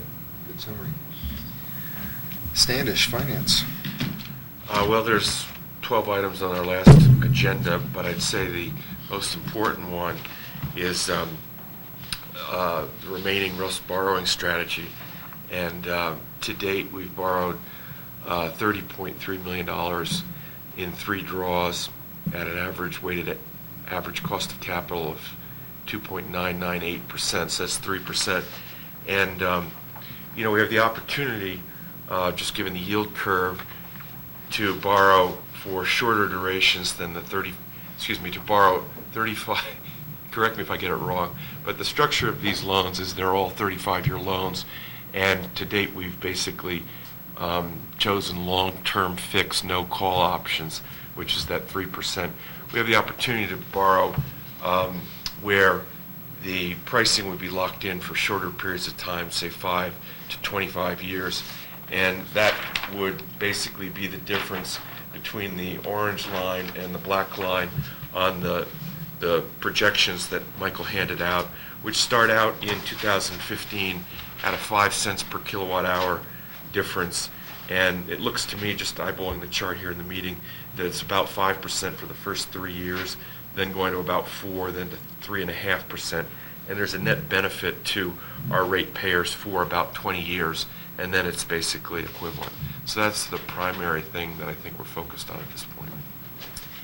Would you add or subtract anything, Alan? Or the only thing I would add to that is we always want the opportunity that taking our cash accumulation to be able to pay off debt without a penalty. So we're always trying to make sure there's enough in the structure to allow us to pay down as we accumulate cash. And of course, we don't have to at that point. We could carry it forward. So that's the other factor that we have in there, in addition to trying to just hedge the time frames. Great, thank you. Operations and then capital, Peter. Okay, operations, Rick covered a lot of it. What we haven't discussed today was solid waste. The committee ended up signing a new contract with ACES in response to the fact that ACES went out and signed a contract with Vail through the year 2019. So we're trying to coordinate the two entities in terms of contracts so that at sometime in the future we could have a competitive bidding price with someone else, but we lost that ability. And we have made some improvements to our recycling that Michael could probably go into. And one thing that we did, we picked up ownership of how many dumpsters is it, Michael? I think there's 15 or more than that. Rental dumpsters, more than 15. I think it's about 15, yeah, at no charge. And so we're going to, we've eliminated that rent that was passed on to the customers. So that's going to be an improvement for the customers. And we've assigned a staff member, Scott Keith, to get really involved with monitoring the condition of those dumpsters and to learn what it takes to keep them in shape. I don't know, you want to go into the orange bag program? Michael actually went down to the solid waste station and came back with some orange bags. Yeah, so it's always been the belief that they take our trash, and they actually take our trash from the blue dumpsters and the other dumpsters, and they put it in one truck. Then they drive down there, and it's always been our belief that they go through it thoroughly and recycle. So I went down there. So I went down there, and they actually dump it onto a concrete pad, and the guy comes in, and he does his best job of recycling, but it's on a concrete pad, and he doesn't actually open up bags to see if there's recyclables. He just pulls out the cardboard and the wood and the obvious recyclables. So in answer to this, and something that we've been working with the operations committee on, is the promoting the use of orange bags in the community that actually would have recyclables in it and that would be identifiable on this concrete pad, so they could pull them out and send it to a MRF station where it actually goes onto a conveyor belt and people actually recycle. So it's important, as Carolyn mentioned, it's important to let the community know what goes in the orange bags, to promote the usage of those orange bags so that we can promote recycling in Kirkwood rather than the myth of the blue dumpsters. Get the orange bags. From the district, which is part of our negotiated ACES contract with the board. But you got a bunch of people spread out all over the valley, and you got to somehow, discipline them to come get. Well, we could have an orange bag station here. Yeah, that'd be easy. How are you going to distribute the bags? That's what he just There's all sorts asked. of questions, but we have the orange bags, so. I currently use black bags. I'd be happy to pick up orange ones. Great. Yeah. Well, we Because actually black- have they orange won't bags. they at won't front open the desk. black Oh, I'll take them. But you got to get some bigger ones. Yeah. Okay. We're working on They're that. little right now, they're wastebasket, they're not garbage cans. Baby steps. Yeah. Okay, also, the 924 loader has been repaired and is back in the garage. And through the diligence of Michael, we saved some money by negotiating with the company that we purchased it from. So some of it was covered under warranty, and I think we saved about $10,000. Good job, Michael, on being persistent on that. And the other item is that we're going to go ahead on a limited basis and purchase some LEDs that we're going to be installing in this building, but on a very limited first phase. And I think that covers operations, wouldn't you say, Bob? Yeah. With capital projects, we pretty much talked those to death, with the exception of Matt Wheeler is going to focus on our infiltration. And we mentioned that we're going to install an influent flow meter at the treatment plant to better measure our flows. But Matt's going to do a study because infiltration is up to, I think we're up to about 30% now, and that's higher than where we should be. You want to be around 20 to 25% typically. So Matt's going to come up with a program to either replace some of our concrete asbestos pipes that are mainly in KMA, or to line them, or come up with a solution. And that pretty much covers capital projects. Great, thanks. Personnel, we have not met again, but I think we will want to set a meeting once Michael has all the committee's goals listed, and then we'll filter through and come up with a recommended set of goals, and hopefully before our September meeting. Well, actually, before our September, I think we'd like to adopt them right in our September meeting if we We'd can. like to have a personnel committee meeting within the next couple of weeks if possible. Okay. Yeah. And the Okay. only committee I need to talk with is finance. We had a bid opening that rushed finance, so we didn't get to that item. Yeah, okay. Okay, item 11 is general discussion, opportunity to ask questions, clarification, bring up future agenda items, and so on. And if there are none, Well, my only comment is I think that the point you raised about propane cost reduction is important to communicate. okay. In that it's not all up and to the right. Right. It's just when you're focused on electricity, it Yeah. seems like it's all up and to the right. Well, water, wastewater, electricity, et cetera, but yeah. But that's a big it's a big difference. Yeah. I mean, that measures in the thousands of dollars, actually, in a year. Okay, anything else? Jill? I just forgot to mention that we have our phone system upgrade this week. So starting on... Don't call, yeah. Starting on Thursday, when customers call, we're trying something new, and they will get a direct person to direct them to where they need to go. You're just forwarding everything to Eric? Yeah. Everyone will get to know Kathy and Amy very well. Thank you, Jill. That's a good thing. Okay. Meeting is adjourned. Thanks, everybody.